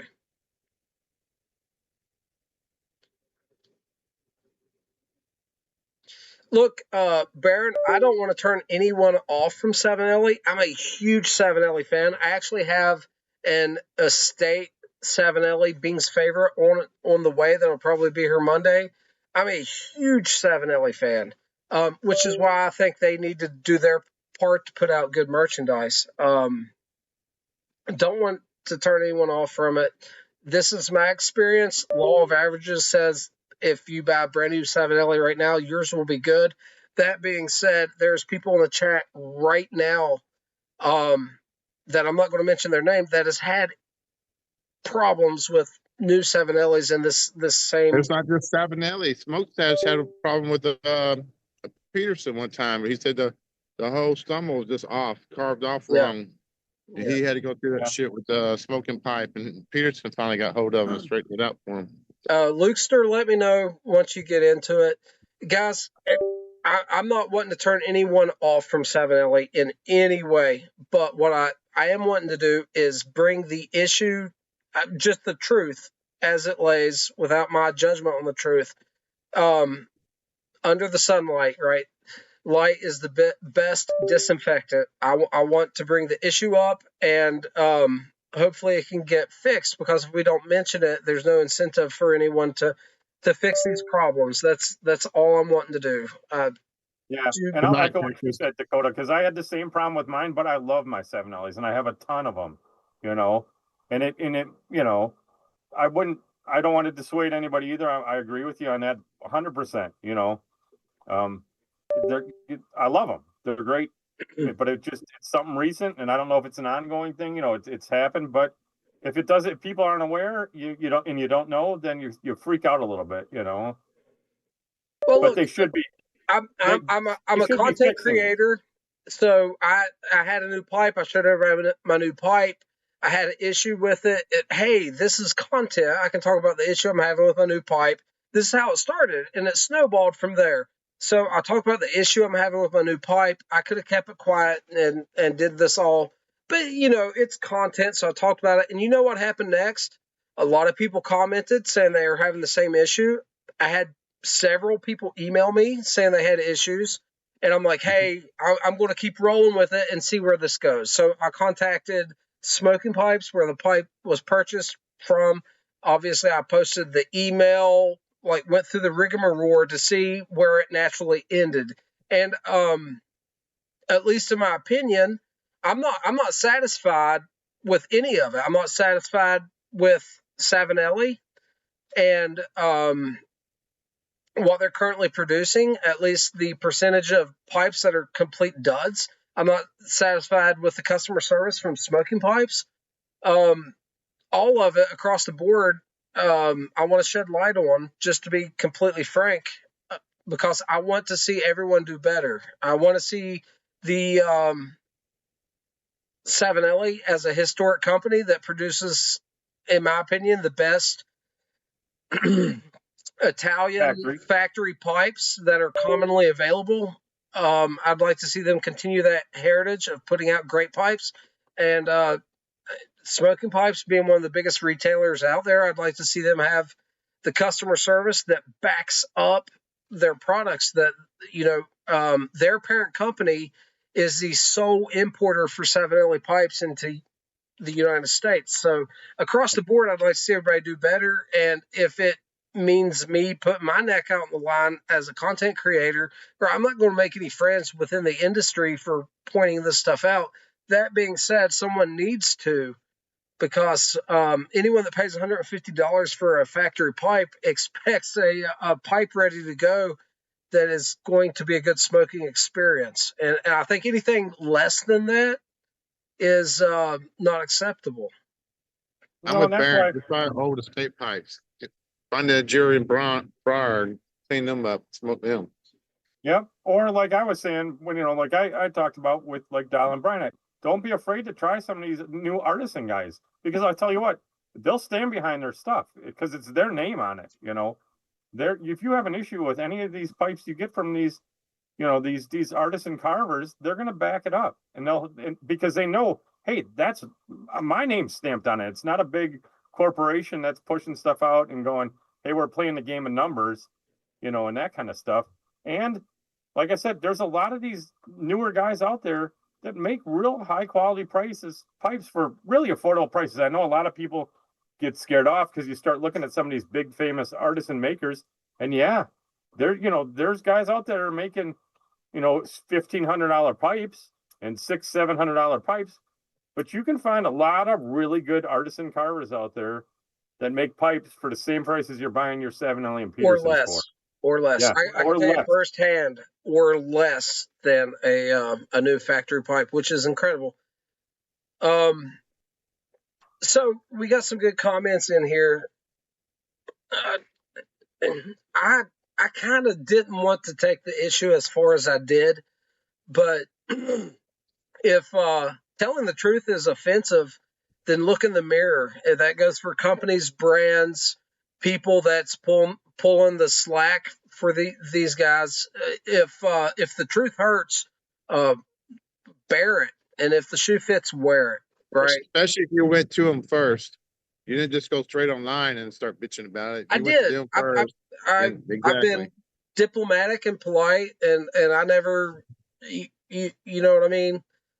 I went through the customer service route and tried all that. And Uncle Randy from India? No, I talked to Ashley from North Carolina. Oh, okay. But yeah, it is what it is, guys, and that's all I wanted to document was my experience dealing with this, and it is what it is. It's not going to do me any favors within this community, to be honest. Now, you guys, yeah, that's fine, but like as far as like bigger people that would take me on as a contributor or something in the future, hey, we have this mark against you. You slapped the golden calf, right? The big corporate entity, and I don't care. I don't care. I will stand for what I believe on. I'll put it this way. Here on YouTube itself, I got doxxed. Myself got doxxed for standing up for what I believe in. And there's people in the chat right now that can tell you about that. But I don't care, dude. I'll give it all up if that's what it takes for doing the right thing. And if I ain't got a backbone that can stand on like the actual truth, man, what I have to say about this blend or that blend don't even freaking matter, right? Exactly. Amen. Dr. Bob, you're right. Yeah, those Brulor pipes are a good deal. Those and the ROPS, those are great values for their money too. Oh, Chris, sorry to interrupt. Guys, real quick, if you guys are interested in kind of like the Nording Compass style pipe, like the poker with the metal stem and stuff, right? Got a backpacker? The Cascadia backpacker. If you go to Pipes and Cigars right now, add it to your cart, you can get the Sandblast, maybe all of them, but the Sandblast at least for $21. I just ordered one yesterday. Yeah, the Sandblasters are like 21 or 19.95 because they're and the rustic is like that. If you get a smooth, it's like 22.50, but still like insanely. Yeah. If you go to Pipes and Cigars, get one of the Cascadia backpackers. Thanks, Chris. That's exactly what I just ordered. Whatever it shows, add it to the cart and then look at the price. I just purchased a Sandblast Cascadia backpacker for $21, and maybe that's something that interests you guys. They're great little pipes. It's not a giant bowl on them, but they're a great one to keep in your pocket, the car for a quick smoke. And for the price, they can't be beat. I mean, I got one in Sandblast, I got one in Rusticate, and I just picked up a smooth because the price is great. And you can keep it in the car, the truck. Heck, I took one down with me to Florida last Christmas, and I was smoking it in the pool because I didn't really care because for $20 awesome. it was It was like cheaper than buying some of the cobs out there, you know? Tom says he's got a Compass. It's a great smoker. Cigar Vice says he's got 2 of the backpackers, a smooth green and a smooth blue. Yep. Tom says he has a green one as well. But yeah, 20, low 20s, guys, real affordable pipe, and there's not a lot of those anymore. But it might be something you're interested in. Check that out. And they break down. You can take the stem. You can take the stem off of it, so you can Would take you the stem. take the stem off while it's hot? You can. It has a little rubber grommet there that it goes into. I haven't played with it or anything. I've never owned one. Yeah, it's got a little grommet on the bottom of the bottom of it where it goes into it. So you could.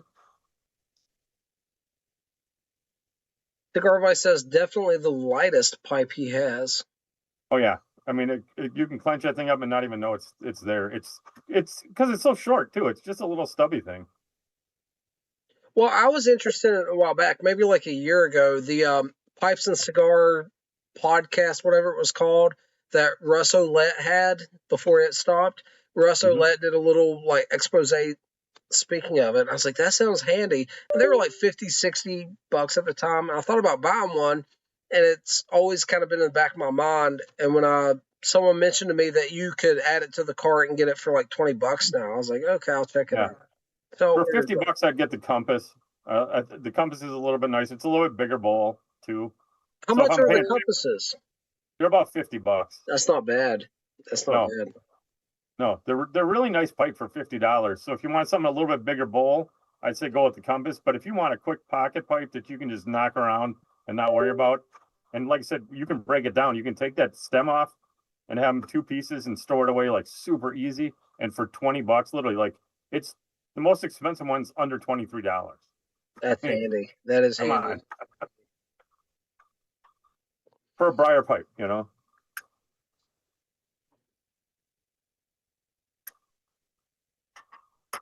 So Cigar Vice says he's pulled the stem off while it's hot to run a pipe cleaner through it. Tom says T-Bone's going to make him a green swirl bit for his. That's interesting. Can't wait to see that. Cool. Yeah. Interesting. Thank you, Baron. Guys, I'm going to go grab the Dottle & Briar Eskimo and some tobacco. I don't know. I'll probably have some, maybe some Virginia Flake, maybe some Sutliff 507C. And I'll be right back. All right, Walt, Chris, you guys keep it going. I'll be right back. Yep. Oh yeah, Cigar Vice, they have them. If you want the one with like the longer stem, it comes with the 2 stems combo to the Compasses. You can get those. Smoking Pipes has those for about, I think it's only like the black smooth, but it's like $65, and you get 2 stems, so you kind of get like that longer church one stem and then the standard stem. But for $65, 2 stems, you get 2 pipes basically. It's a pretty good deal, and it's a Norton Compass. You know, it's a great pipe.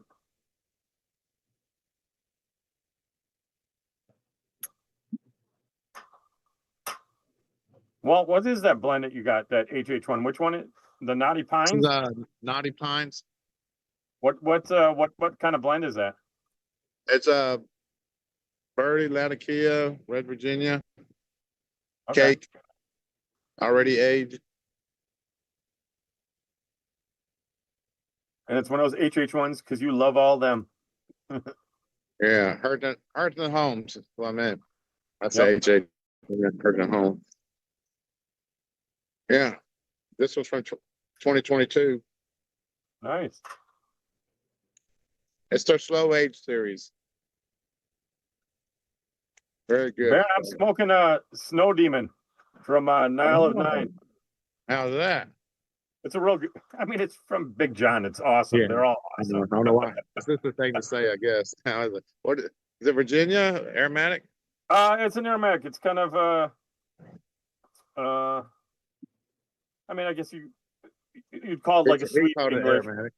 A sweet English kind of, you know, it's got the Latakia and stuff like that in it. But yeah, it's great. A little bit of like the Christmas spice notes kind of in it too. Vanilla, Christmas spicing. Mm-hmm. but in Big John fashion, you know. So it's not a, it's an aromatic, but not really, you know, an aromatic. Yeah. Good shit. Mm-hmm. I'll tell you what, Chris, I didn't think this thing would be a clincher because it's got some beef to it. This Mhm. is deceptively light. It's way lighter than you'd think it would be. Mm-hmm. See you next time. What is it, Walt? Berto's leaving. Brutal. Take care, man. Thanks for stopping by. Yeah, we'll see you, Brutal. Some people got to work around here, he said.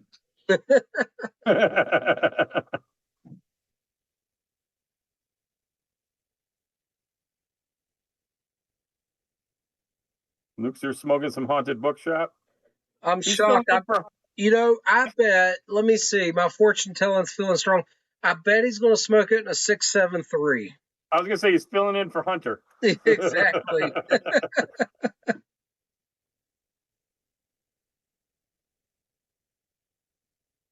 Aaron, he's mixed EMP with Sunset Breeze and Peter Stokely Luxury Flake.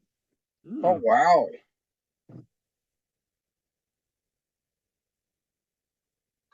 That could be good. Yeah, I can see that. Sounds good to me. Whose name did you get in the Secret Santa? That's not Secret Santa.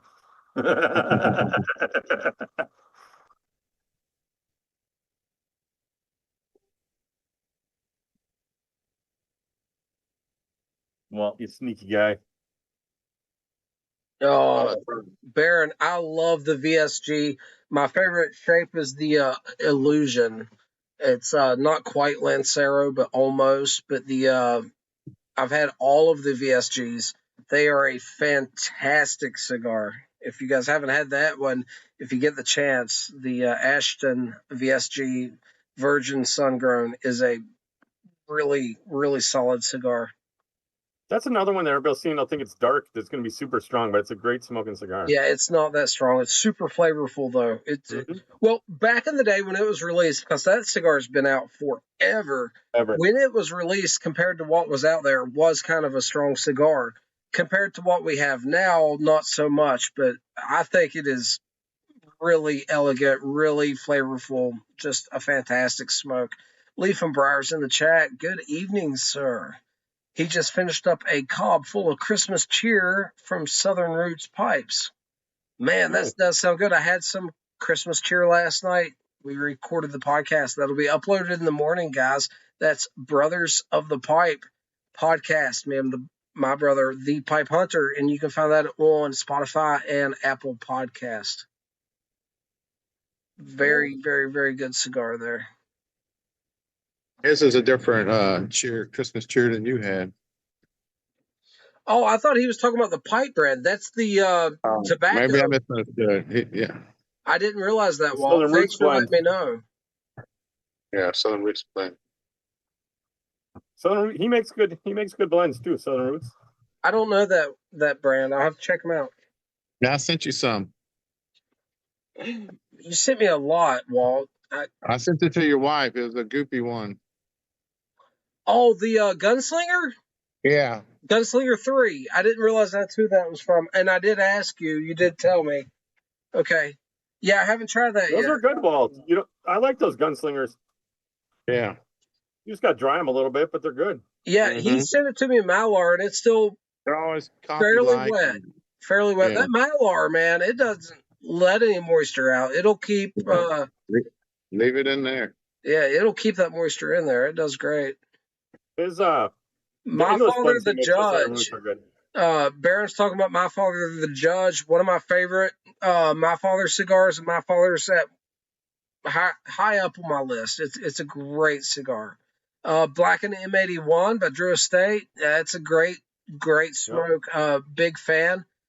The Shade to Black actually wasn't bad, and I don't do Connecticut Shade typically, but I got that in a sampler, and the Blackened Shade to Black was fairly good as well. Yep. Hey, Basil Hayden's is a great pour, Tom. I can't argue. That's a great pour. Cigar Vice, you had anything from Moet Patina? Patina's great stuff too. If you can find Patinas.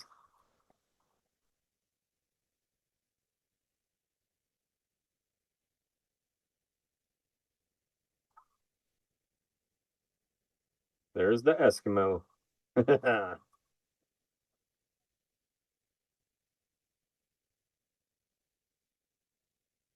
You know what's great? That's your first pipe from him, and I have a ton of his pipes, but I don't have one of those Alaskans yet. He had one more of these. When he showed me this one, he had a red one as well, and they were both so gorgeous. I couldn't make up my mind which one I wanted, and I ended up going with the green.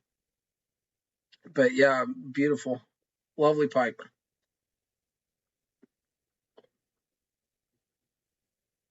What is that ticking sound? Tripping outside.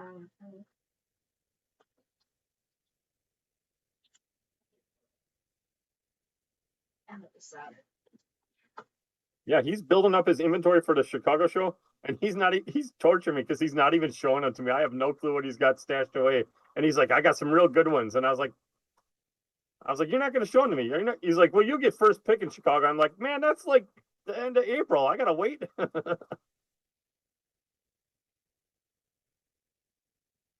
What's up, Mushroom Leg? Mushrooms in the house. Are you going to Chicago, Chris? Oh yeah. Oh man, I'm jelly. I'm even signed up for the pipe making 101 class, so I'll be doing that too. Hey, good for you, man. Take your phone, take some videos, dude. Oh man, It'd be a great way to start a channel, man. Why don't you start a channel? I don't know. Yeah, Chris, start a channel. It's your walls. Time. You already know everybody. You got already about 50 listeners lined up. We'll see. We'll see. Maybe I'll take some video in Chicago. Who knows though? But there'll be a lot of smoking and drinking. So. Please do. There's a lot of smoking and drinking right now. Oh, not like at those shows, man. Oh man. Tom, I'd like to go to Muletown. That's somewhat closer for me. That or Columbus. I'm going to Muletown, Tom. Meet me up there.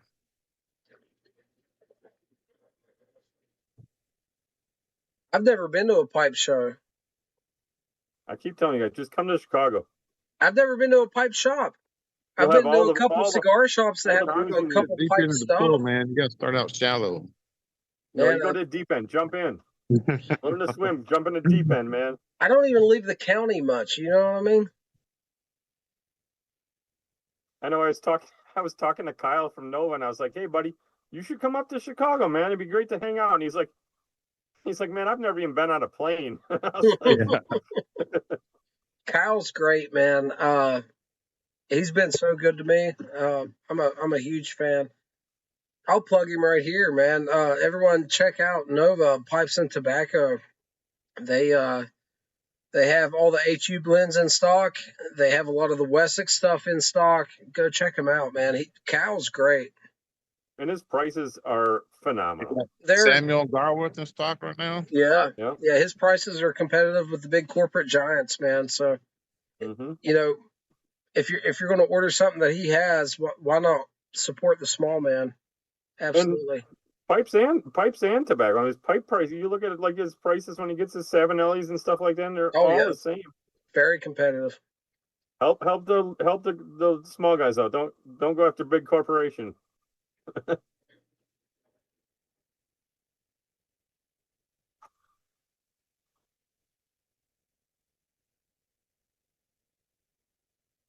you get a little note with every order. A little hand touch. Thanks, Walt, for ordering, or thanks for the support. Are you going to Chicago? 12 weeks and counting.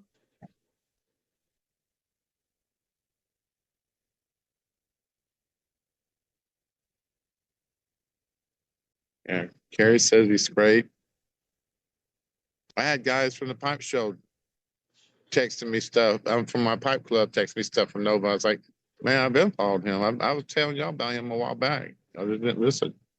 When they see Yep. something online first, they everybody's suspicious at first, but he's got a little bit of reputation now, especially when it comes to small batches, because he used to get them a day or two later than everybody else, so he'd have them later. Mm-hmm. Tom, I was texting with Bad Cat today. Actually, he has some new stuff coming out.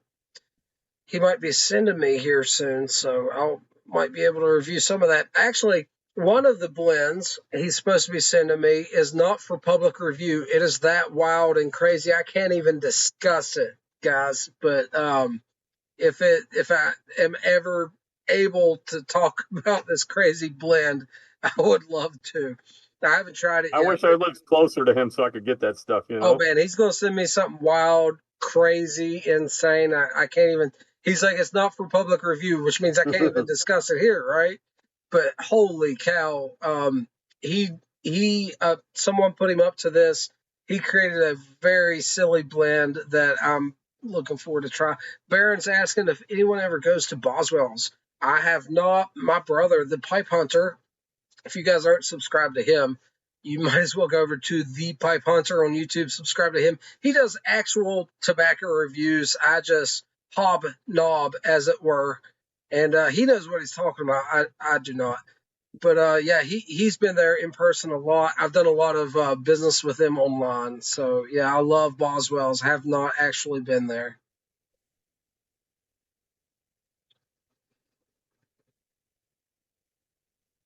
Mississippi River rum cake. That sounds good. Sounds good. Dan Armstrong, Reaver Pipes and Tobacco. Excuse me, possibly Monday will be here. The upside down plum cake, something or another Christmas blend. Yep. I I'm waiting ordered for mine to get the last few ounces of that he had. That'll be here soon. Yep, waiting on mine too. Waiting for the mailman to deliver Oh, that did stuff. you get some? Oh yeah, I get everything he puts out. I get. It's Dude, great. Dan does a great job. The blackmail was incredible. Big fan of the blackmail. And then the Victus. What Mineo. was it, Walt? I know you know what it was. The Victus Scottish Mineo. one? Yes, dude, that was so good. And I know Walt and I've been smoking a lot of that Heather Braze from him. That's a good one. And Mangerton Morn, that's another. I haven't had that. That's one of his newer ones. Mm-hmm. Yeah, Mangerton Morn. Walt freaking tries everything. There's not a lot out there that goes past Walt. I went through a phase of getting up. Dan's a great guy. I was gonna say that's the same thing we're talking about with Kyle. Dan's one of those guys that's just a great guy too. You know, they're working their butts off doing this little, Nova's not Kyle's full-time job. He's got a full-time job. He's doing that on the side, and he's rocking it. Union electrician. Dan's a busy guy that does all kinds of crazy stuff, and he's putting out killer blends on the side. You know. Yeah, I was talking to Dan a while back, and he's like coaching kids ball game and stuff, and he's like, man, you don't football.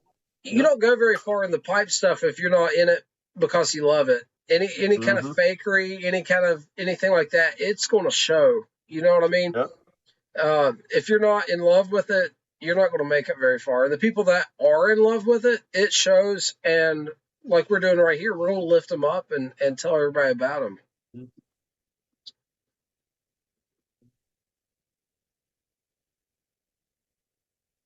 Mushroom, but as American as K Woody, just not as old.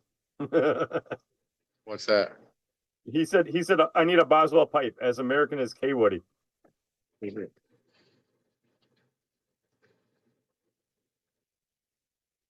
Tom says that Walt is the king daddy of tasting. Yeah, Walt's tasted it all, no doubt about it. Cigar Vice says, I've always wanted one of Boswell's giant pipes. I can't remember what they call them, but yeah, they produce some monsters.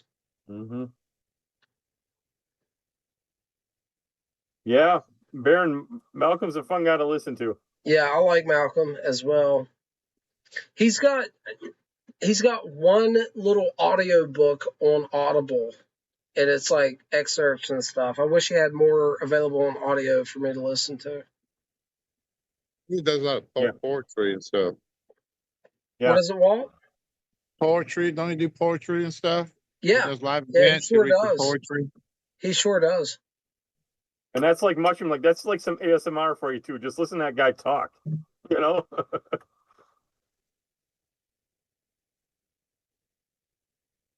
Yeah, I agree. He's fantastic.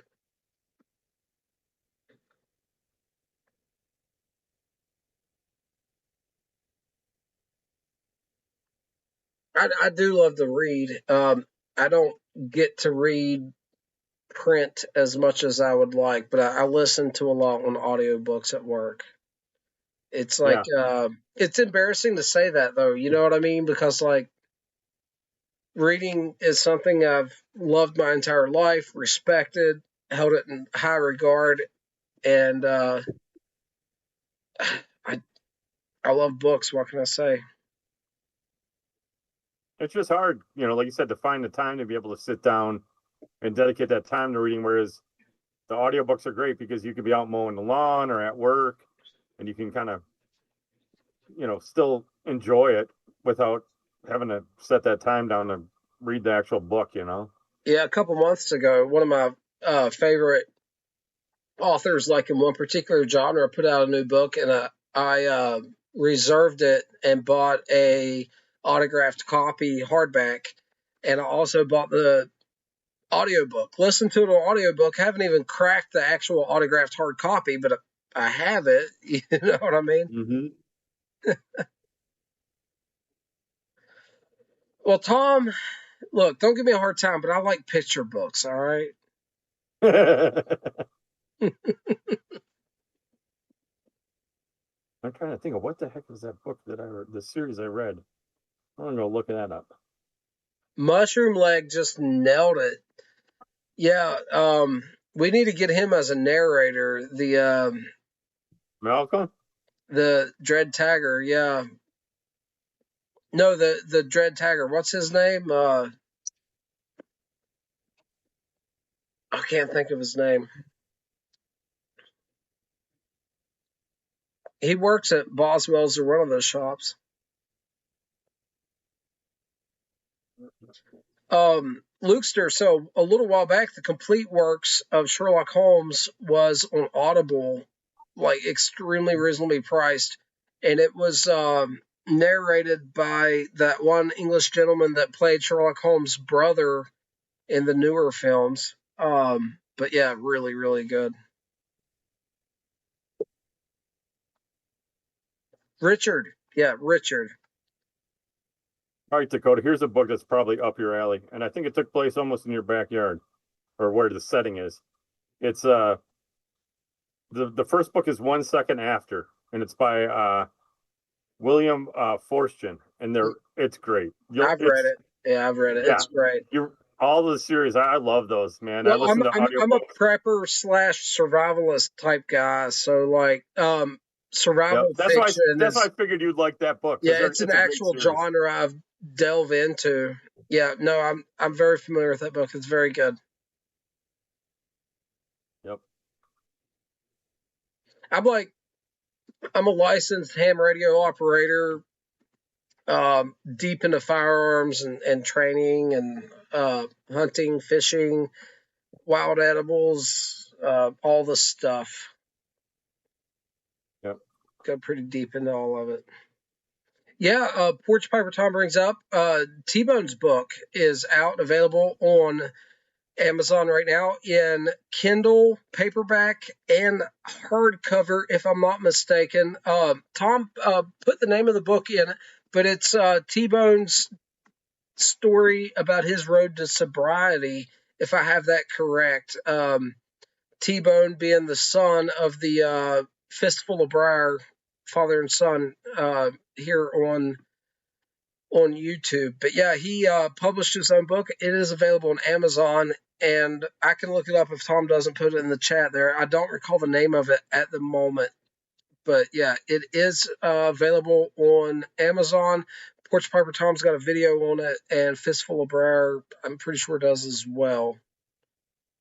Drinking Stories, A Journey to Sobriety. Guys, punch that into Amazon, and you'll see the options available, and you can support someone within the YTPC that is fulfilled the goal, wrote and had a book published and is available, and also his journey to sobriety, and that's something to celebrate. So good for him.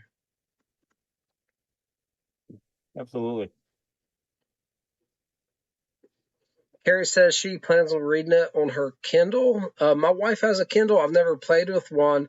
I have a terrible time trying to read on my phone. I've got a lot of PDFs and different things on my phone, and I'm horrible about I can't read on a screen worth a hoot. Timber and Smoke, Tom. The new Timber and Smoke edition. I have an article in. So the December copy edition issue, whatever you call it, of Timber and Smoke. I have a little small article in, and I was very happy to do that. It's like a half a page. That's not super small. It's not a little quirk. Yeah. But Timber and Smoke is the only hard copy pipe publication out there that I know of at this time. So if anyone is interested in a print magazine dealing with pipes, Michael Dean, the owner, has put on a great thing, and I can't wait to see where it goes. Yeah, I highly recommend timberandsmoke.com is the website, Tom, and you can order or subscribe from there. timberandsmokeco.com, I believe. But if you just type in Timber and Smoke magazine in Google, I'm sure it will bring it up. Honey, you wouldn't get up and go get my magazine, would you? Yeah, show them, because it's a really nice put together magazine. You know, it's not nice big. I'll be honest. It's not. No, but it's well written, great pictures. Yes, and nice quality paper too. It's not some thin little. You know. Angela's gonna go get mine. I can't I feel bad showing all the stuff in it because it's a paid for magazine. But I'll show you the cover and it comes out quarterly. He does it quarterly right now. Yeah, quarterly, and I'll show you my article from a distance where you can't read it all or something. I don't know. How do you get that? Yeah, it's really nice. It's kind of big format magazine, easy to read. It's great. Yep. It's not like that. And it's another guy within the community that to support. Yep. So here's the newest one, Tom. This is the December. And like I said, it's a big full magazine. And it's thick. You can see when he held it over. It's nice thick cardstock. It's not thin, flimsy magazine. I saw that, Baron. And now right here is the little article I wrote on Bad Cat Tobacco, one of their snuff blends, with a picture I took there. So I'm very excited. Obviously, I've never had nothing published before, so for me, it's obviously cool. I would like to write some more. We'll see in the future if I do or not. You gonna sign my copy? In blood, Walt.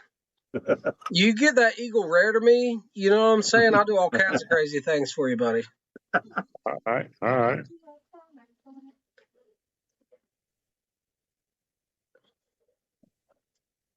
I saw them pipes Baron's talking about. Send them to Chris. They're like $2,800 for a set of Sherlock Holmes Peterson pipes.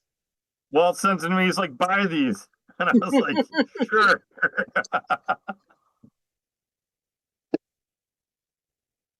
They're talking about Larson. I love the Danish pipe makers. Of course, Jes Konovich just passed away. I'm sure everyone knows about that. Jes Konovich was one of my first, one of the Great Danes that I followed and researched and fell in love with because of Rick. Oh, what's his name? Wrote In Search of Pipe Dreams. Yeah, I know who you're talking about. New Newcomb. Bunkers. Rick Mhm. Newcomb, is that what it was? Yeah. Yeah, but read that book, loved it. He had a big, a whole chapter on Yaskanovich, and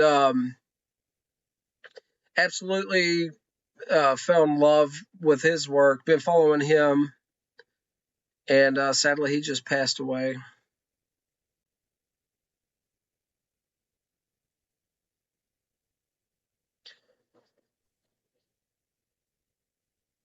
His pipes are out of my price range. Oh, by far, by far. But the you hear the other artisan pipe makers, the Danish greats, right? And they would make comments like, "He's paying more for briar than we charge for a pipe." Kind of tells you at the level of how deep you can go into it, right? Obviously not for me, high grade Danish super grade, pipes, but it's cool. Well, yeah, and you listen to like some of the makers that he's influenced. I mean, Jeff Grasick from J. Allen Pipes, was influenced by him a lot, and I mean that's a guy that makes $1,500 pipes. These guys, this American carvers and that are were influenced by him. He was a legend. I made a couple of $1,500 pipes, and nobody will buy them. Well, here you go. I pulled out my Christmas 311, and I'm gonna okay. load it up with the Brothers in Arms Brothers for in Arms. How do you like it, Chris? I'm a huge fan myself. What do you think? I love it. I love this blend. It's deep, rich. It hits on all levels for me. Yeah, I'm a big fan. That would be in the contending for me for one of the blends of the year. You know what I mean? Me and Hunter was talking about doing a year in review and like maybe each of our favorite blend of the year, and that one would be in the running. Smokehouse, Briarworks Smokehouse would also be a contender for me. I really love that blend. HU Nashville County, because it just came to the U.S. I know it's older than that. The review Walt did originally was the old paint can. I don't know how he, got that, but that was before it was actually imported here. I know it's not that new, but it just came to the open market in the U.S. I'd kind of put that in the running, maybe. Germany. You went to Germany, Walt? Estervals. Before the tariffs. Yep. Don't order from Estervals now. The shipping and tariffs will kill you. But that was the go-to place if you want to get all these blends. I heard people talking about it a couple of years ago. I remember everyone mentioning it. That's the place to go. Yeah. That's where you can get all like the Dan Tobacco stuff that you can't get over here, like Holly's Discovery. If you get a chance to get some of that, that is a great. My wife bought me a tin of the Dark Sea, and it's probably the better blend, but it's probably not as like tailored for me, right? That the HU Nashville County is probably more like a daily driver for me, but that Dark Sea is really incredible. I love it. Dark Sea's good, but I'm with you. Nashville County is like a daily driver. You can, And it's a great value. You can go to Nova right now and get HU Nashville County 100 gram tin for like $20. That's really competitive with anything. Yeah, and he's just like Smoking Pipes. He'll run a sale. All of a sudden, it'll be 15% off. The stuff, and you're getting it for the same. Yeah. But for that big tin at that price, all day. I know Walt sent my brother a couple other of the HU blends that's like not available in the U.S. and I can't recall what they were. And Hunter liked all the ones. He liked all of them. Haymaker, yeah. I've only had 2 right now, but I want to try the whole portfolio. I really like the blending, the tobacco forward nature of it.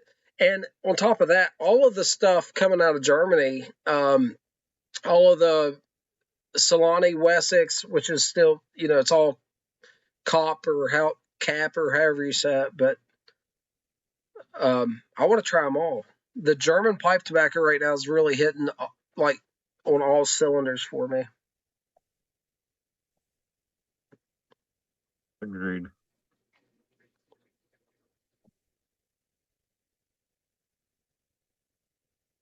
Gary says Haymaker was so good. Who made that? That's HU. That's HU as well. See, there's another one I want to try. I'm serious. I want to try the entire portfolio. That's one of the ones I sent Hunter.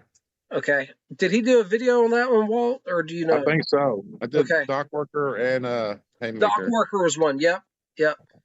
I know in discussions outside of this, he was telling me that he's liked everything he's tried from him. I've liked everything I've tried from him. I really want to try the entire portfolio at some point.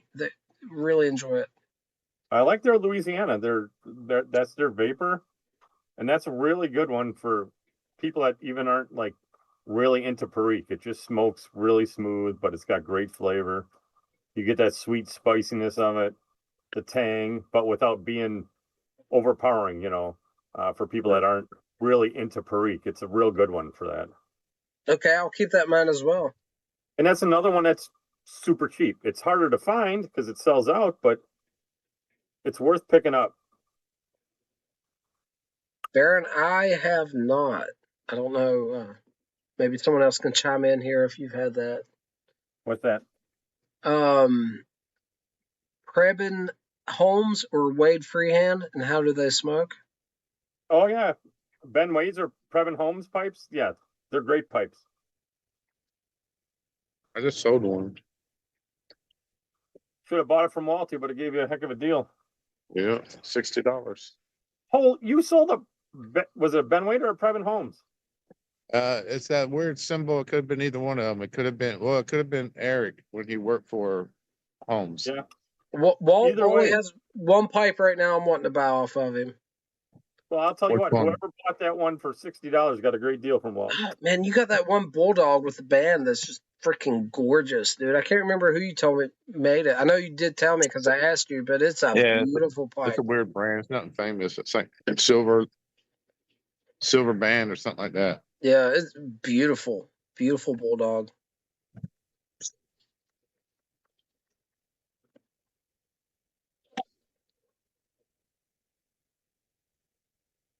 You had that other one I asked about, but it sold right when you posted some for sale. Which one was that? On the picture, it was the top right. It was a sandblasted one. I don't remember what it was. Oh yeah, the Nording. Was that a Nording? Freehand? I don't remember if it was a freehand or not. Yeah, I think it was a freehand. Those are the only ones that sold as freehands that I posted. No one I snagged from you. Is that where it went? No, I don't think that was the one. I don't know which one. I'm not sure which one you're talking about, but I did take one of them from him. I don't remember. I'll send him his money, but I didn't want to have to worry about him shipping out before he went down to do his thing down there. I'll settle up with him and he can ship it to me whenever he's busy down there. No hurry. Well, I knew you were getting ready to go to Florida, so I didn't want you to have to worry about sending a pipe either. We're all good. Yeah.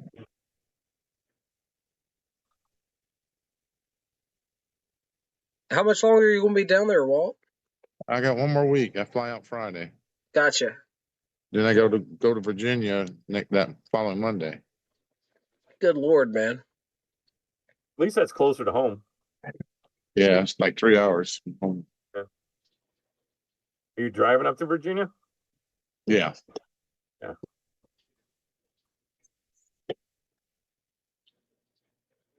Yeah, you'll like that because then you can take all your gear. You can take all your stuff. Yep. Load my boxes back up. Yep.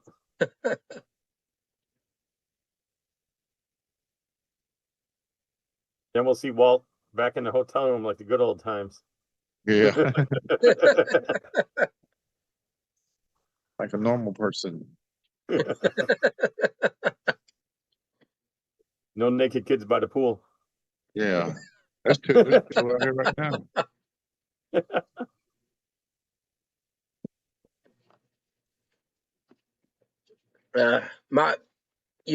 When my kids were young, man, we, where we lived and stuff at the time, they just whiz right off the front porch when they're little. You know what I mean? And we'd take them out somewhere public, like a public pool or something. Next thing you know, they're standing off the edge of it, pointing towards the grass, just letting her fly. Had that happen a few times, but yeah. My grandkids like that. There's something free about pissing on a bush. you know, I've done my share.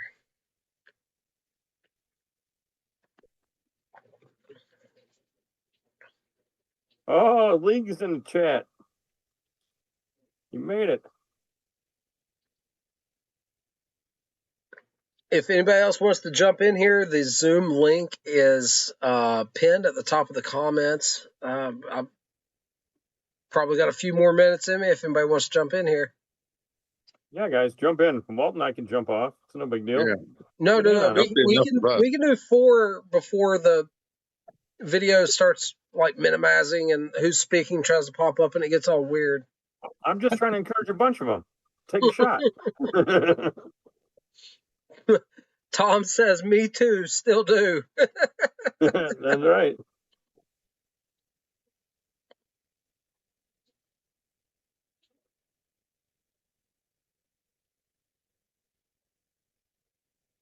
One of my kids really did an embarrassing one. I can't remember where it was, so I guess it matters. But one of them really did a number.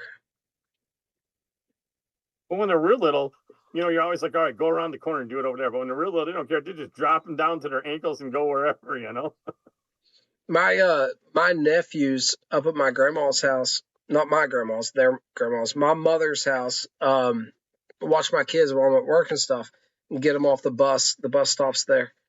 And when I pick my kids up in the evening, my little nephews will be there. And the youngest one, I'll just drive up. And I mean, it is like right up on a public street. But sometimes I'll just drive up and there he is with his shit down to his ankles. Just water in the grass. You know what I mean? It's hilarious.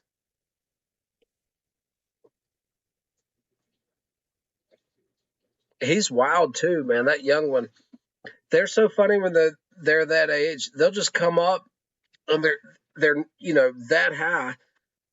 They'll just run up to you, man, punch you right in the balls. I swear to goodness, I don't know what it is about little boys will run up to you and punch you in the balls so damn quick. You gotta get. That's why I always got quick at just doing that quick little turn to the side when they come running up. Yeah, they hit you in the side of the hip. You gotta watch it. My nephews, and I love them. Listen, they are great, and they mean well. Like I don't know what it is, but they'll run up to you and just punch you. Right there. Bless their little hearts, man. His older brother, when he was younger, he got me one time, and I'm telling you, I could have hung him up by his toes. I was embarrassed. I was hurting. I was like, you little booger. And it's my fault. I roughhouse with him. You know what I mean? Mm-hmm. I grab them and throw them on the couch and tickle them and stuff, and they'll catch you not looking, man, and whack.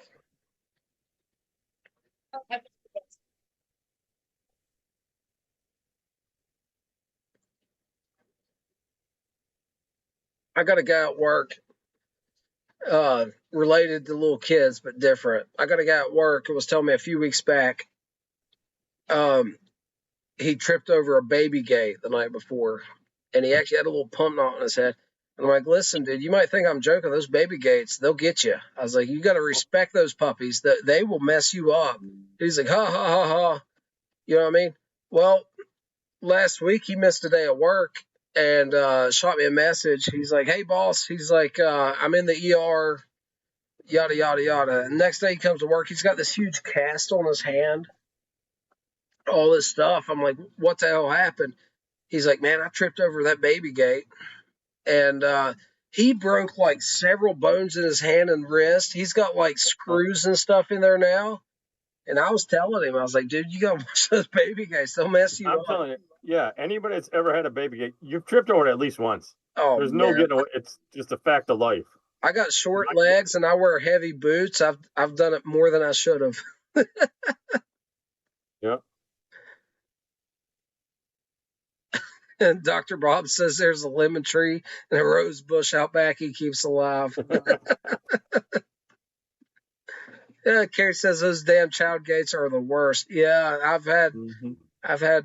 Okay, I'll tell you what got me worse than a baby gate one time. We had one of those play school roller coasters that are like in 3 big parts, and then you got the plastic cart. And we sat it up in the living room way back in the day, and I forgot about it, right? I got up in the middle of the night and was like running to the kitchen for something, and it was in the living room. I had to go through there, and I blindly kicked it, right? Barefoot, and I thought I stoved my toe.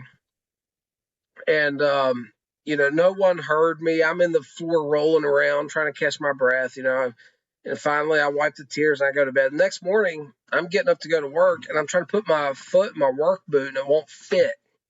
You know what I mean? And it's like really dark, and I shine a light down on my foot, and it's like purple and swollen up like a balloon. It's hard to tell how many little bones I broke in that foot. You know what I mean? But yeah, kicked a play school roller coaster and about put me under.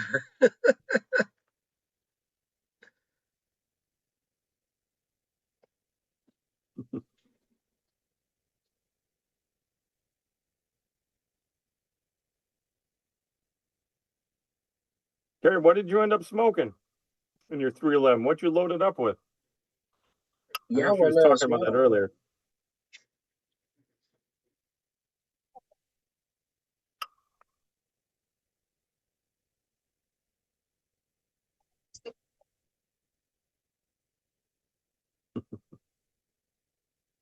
Yeah, baby gate got cigar vices hand too.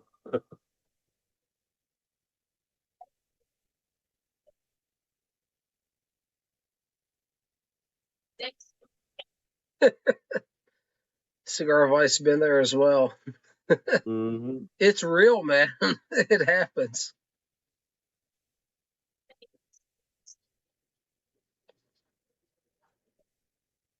You see a Baron with his buddies in the bar.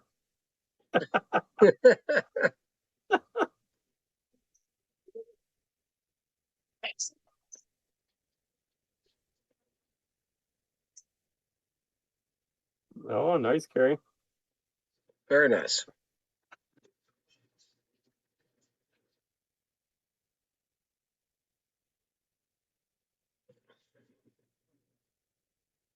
Dakota, did you get some of that new GLP stuff, the Silver Jubilee? I didn't, man. I purchased some of the Samuel Golf Drop a week or two back. Then I bought this pipe, and like it's so close to Christmas, my budget was absolutely stretched for the pipe stuff. You know what I mean? And then that dropped, and I was like, I'm gonna pass up on it. And immediately, I was like, man, I should have got it. You know what I mean? And I was talking to someone last night that works at a B&M that has it in stock, but the flat rate shipping's $25, even if you order one. Oh my God, that's insane! Flat rate shipping. Yeah. So I don't know. It is what it is. I'm gonna have to pass on it. Kind of regret not getting it, but what do you do? I want to get some of that Fires on the Levee from C&E that's coming out. You that won't sounds get real it? good. It looks good. Mm-hmm. Yes, mistakes were made. I went to the Coinstar today at the grocery store and got almost $100 in change cashed in the money. So, extend the budget maybe a little bit. I'll probably get a little bit of that Fire on the Levee as well. Tom, thanks for stopping by, buddy. Man, have a really good good seeing you, hobnobbing with you. Have a great night, man. We'll catch you later.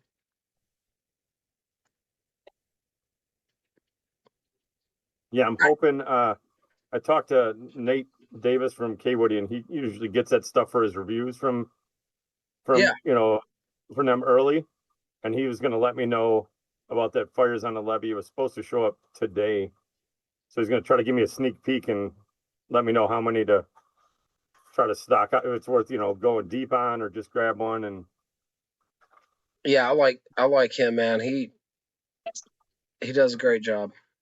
He's awesome. He's a great guy too. He's so It's much just, fun to hang out with too. I hate chasing these small batches, man. And I'm not saying they're not worth it. They're like all really good. It's just, you know, I don't know.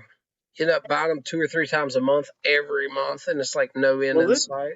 it seems really tough. It seems this year they usually space them out pretty good, but this year it seems like they're coming every 3 weeks or something. Yeah. You know? Yeah, been a bunch of them, and I've bought most of them. Lukester, take care, man. Thanks for stopping by. Yeah, we'll see you, Lukester. Right, mister.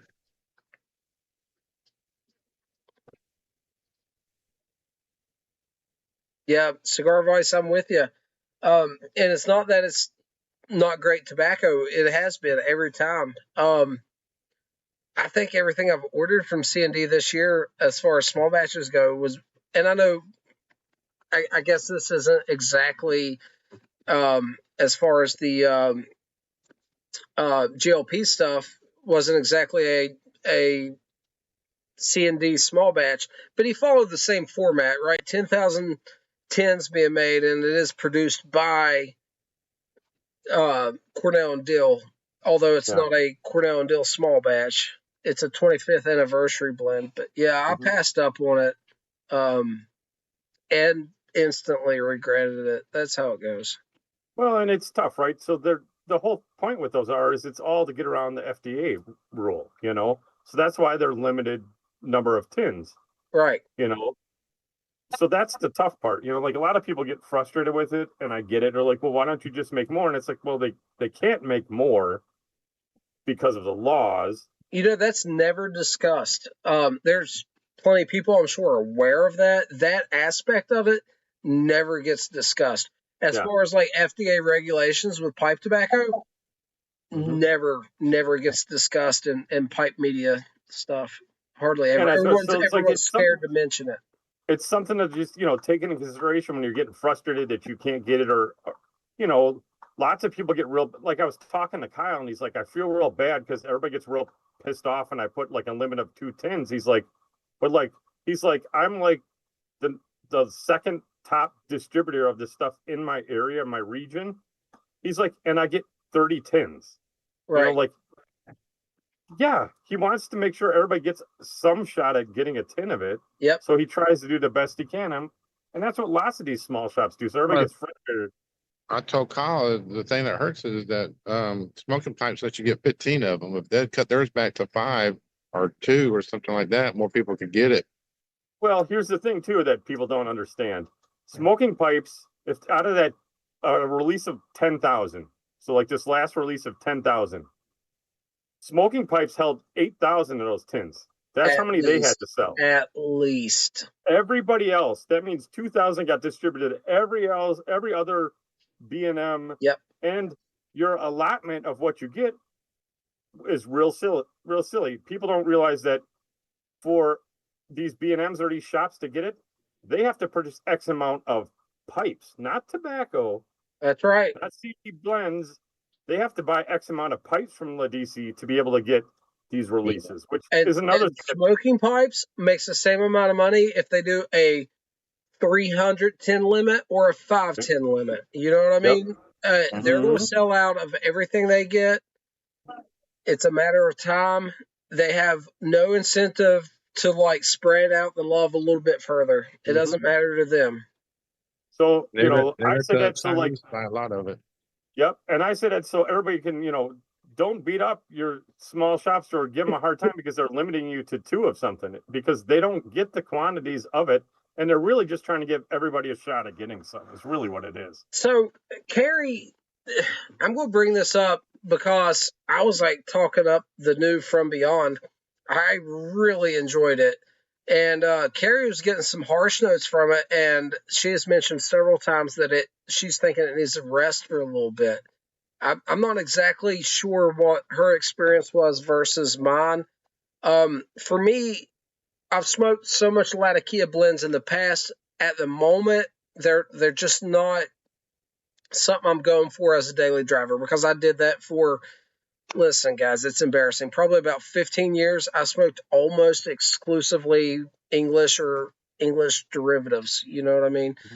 Mhm. But I thought the current year From Beyond was good.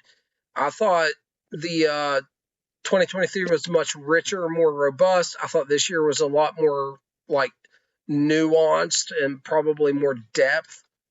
But Carrie didn't have a great experience with it, and Her first one was from 2023, so it's already mellowed out some and Yeah, aged but a little bit. I thought this year's release was mellow and creamier from the Latakia standpoint. I did too. You know, Um, but everybody's palate's different. You know, that's what it so is, right? Carrie said Nightcap seemed smoother to her, and you know, Carrie's husband is a Nightcap guy, like I used to be. He and Carrie does as well. Mm-hmm. Carrie smokes Nightcap. It's like an actual staple pipe tobacco blend in their house, and everyone who knows Nightcap knows it is like a pungent, punchy, strong, deep, full English. She's not like unfamiliar with like robust deep Englishes, but Yeah. For her, the current year, 2025, From Beyond was like rough around the edges, and she thinks it needs more time. And I would love to experience what she experienced so I could comment further on it, because it wasn't my experience. And like Chris is saying, everyone's interpretation of pipe tobacco is correct and is their own and is different. You know what I mean? Like Brian Levine from Pipes Magazine Radio says, you are the world's leader, the expert in the world on your own opinion. She's not wrong. It was not my experience. I thought this year's was mellower, creamier, smoother, a bit like more nuanced, maybe more complex.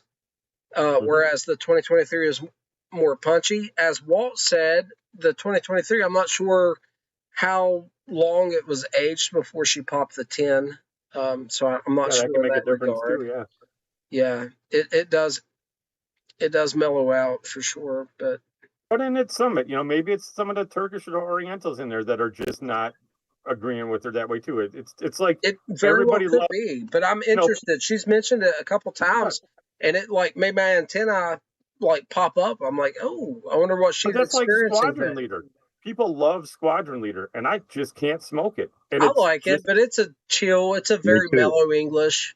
no, but that is the one other that will, no matter what I smoke it in or how I smoke it, it will bite me. Same. But You know what, Same. Ben Hunter? I don't know if you've heard this, Chris. Hunter Hunter said the same thing. Skiff Mixture. Skiff Yeah. Mixture bit the Squadron Leader. crap out of Hunter, where he's got like PTSD from it, and he was afraid to go back to it. He gave me the 10 years ago. I've had it jarred and haven't touched it for years, and he's going to retry it here soon. But like Skiff Mixture bit him big time, which is a white English. It'll probably bite him again. It just has to do with our individual pHs in our mouths Chemistry, too. You know? body chemistry probably has a large part to play with it. Yeah. I infused mine with tequila. Liked it better.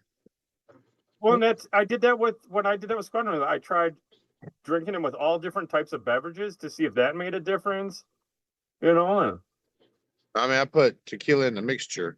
Oh, for real? I liked it better. Yeah. Yeah, but see that can change now. Putting it a topping, a casing, saucing in some Perique or some Cavendish, that can change the pH of the blend enough that it makes a difference. Yeah, so Carrie says that her hubby, Tyler, said it might be because there's 2 Latakias in the blend, and there is Turkish and Cypriot. Yeah. Aged Cyprian from the early 2000s and Turkish Latakia in this year's as compared to 2023. And she might be onto something there. I'm not sure. It's an interesting topic of discussion. Don't let her take credit for what Tyler said. Listen, Tyler needs to be on video more often. I'd love to hear his thoughts on this stuff. I've been trying to push him in that direction. Demand for him to come on. All right, guys, I'm going to do some snuff tonight. I'm getting ready to close out. I'm going to hold up some snuffs, and I want the chat to tell me what to do. We have Samuel Gawith, Elmo's Reserve. That's 1792 flake in snuff form. Samuel Gawith Apricot, which is a good one. Chef's Kiss. It is delicious. We I found have. a cigar place down here that had a bunch of snuffs and stuff in it. I love snuff. Oh, you should stock up. That's hard to come by. We have Is two it? Bernards. This one is the original Bernards. This one is a McChrystal's since they bought it out. They did a pretty good job to keep them with the recipe. Both of these are fantastic. We have All some right, I'm going off camera, but Wilson's I'll of still Sharon, be, I'll Dark still be in the chat. Best. All right, well, And if you guys are feeling wild, and if we put it in the chat, I will do some Toke Rustica. 100% pure Rustica, 8 times the nicotine as compared to regular tobacco. So you guys let me know in the chat.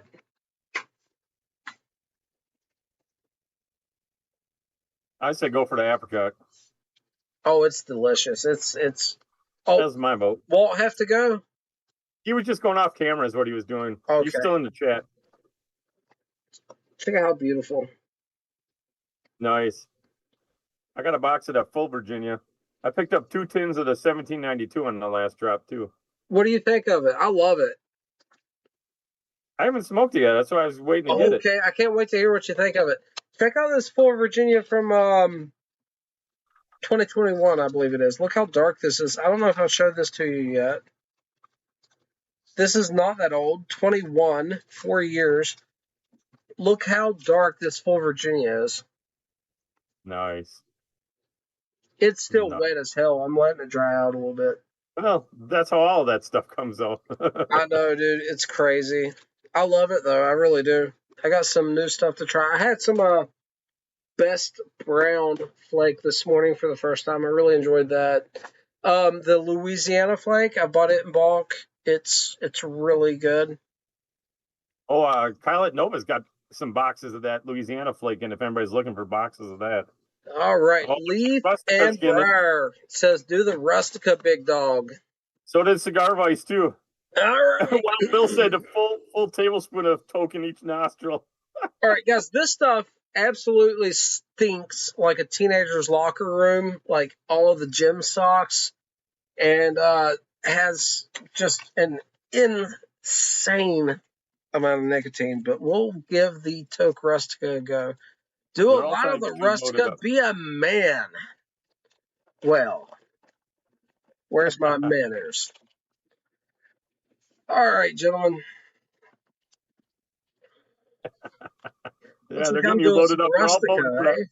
They're all voting for that Rustica. They're just trying to mess you up.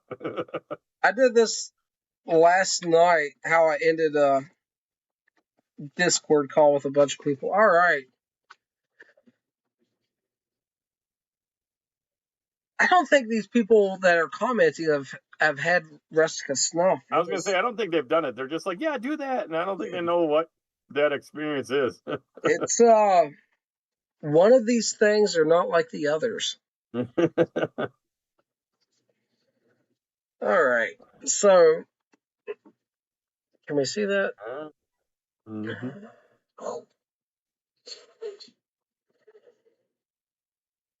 Is my wife looking at me funny? You know what I mean? She's going to tell you when you do that to have the blade facing away from your nostril, though. You're going to shave your mustache off. Yeah, well, it's too late now.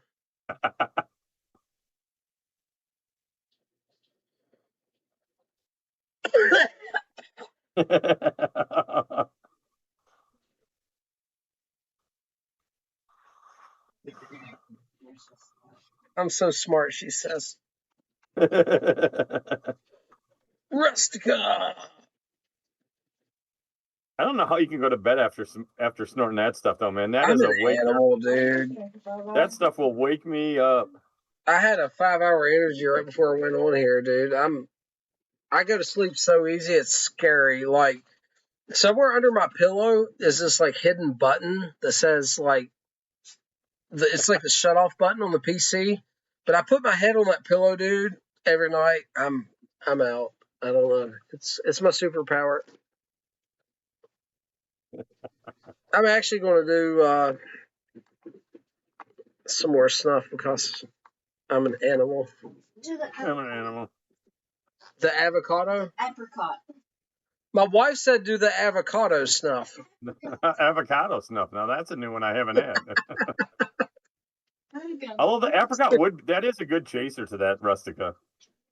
Yep. So this is just lovely. Have you had this, Chris?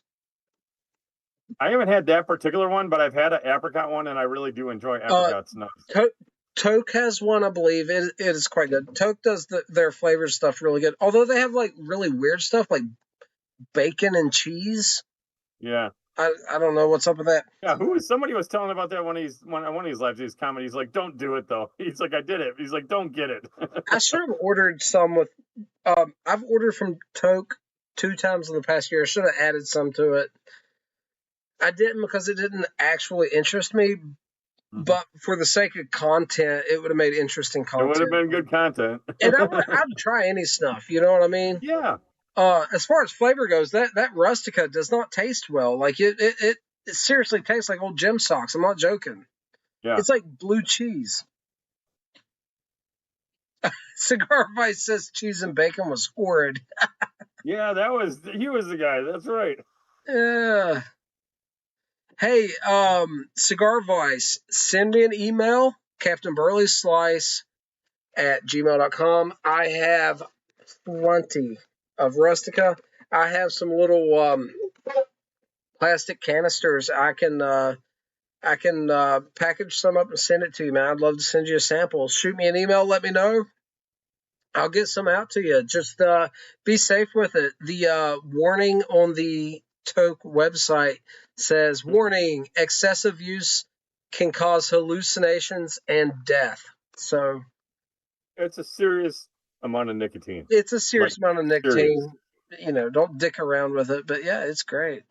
Rustica and hash on the side. Well, when in Morocco. Yeah, send me an email. I'd love to get some out to you. Just keep in mind, it is like exponentially stronger than any other tobacco product out there as far as nicotine per volume. It's extremely concentrated nicotine. You don't want to like continuously use it or something. It's, you know, be smart. No, that's not an all day snuff. No. Although Cigar Vice, have you had any like pipe tobacco blends with Rustica? Have you smoked any Rustica? Because that's another gateway.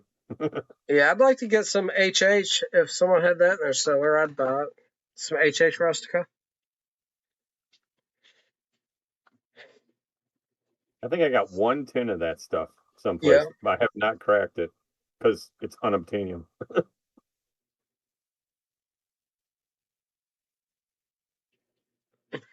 Dr. Bob says bacon and cheese snuff probably would work as catfish bait. Sounds about right. Oh, Lord. Definitely. Well, guys, I think that's it for me, man. I'm tired. My nose is full of snuff. I'm ready for bed.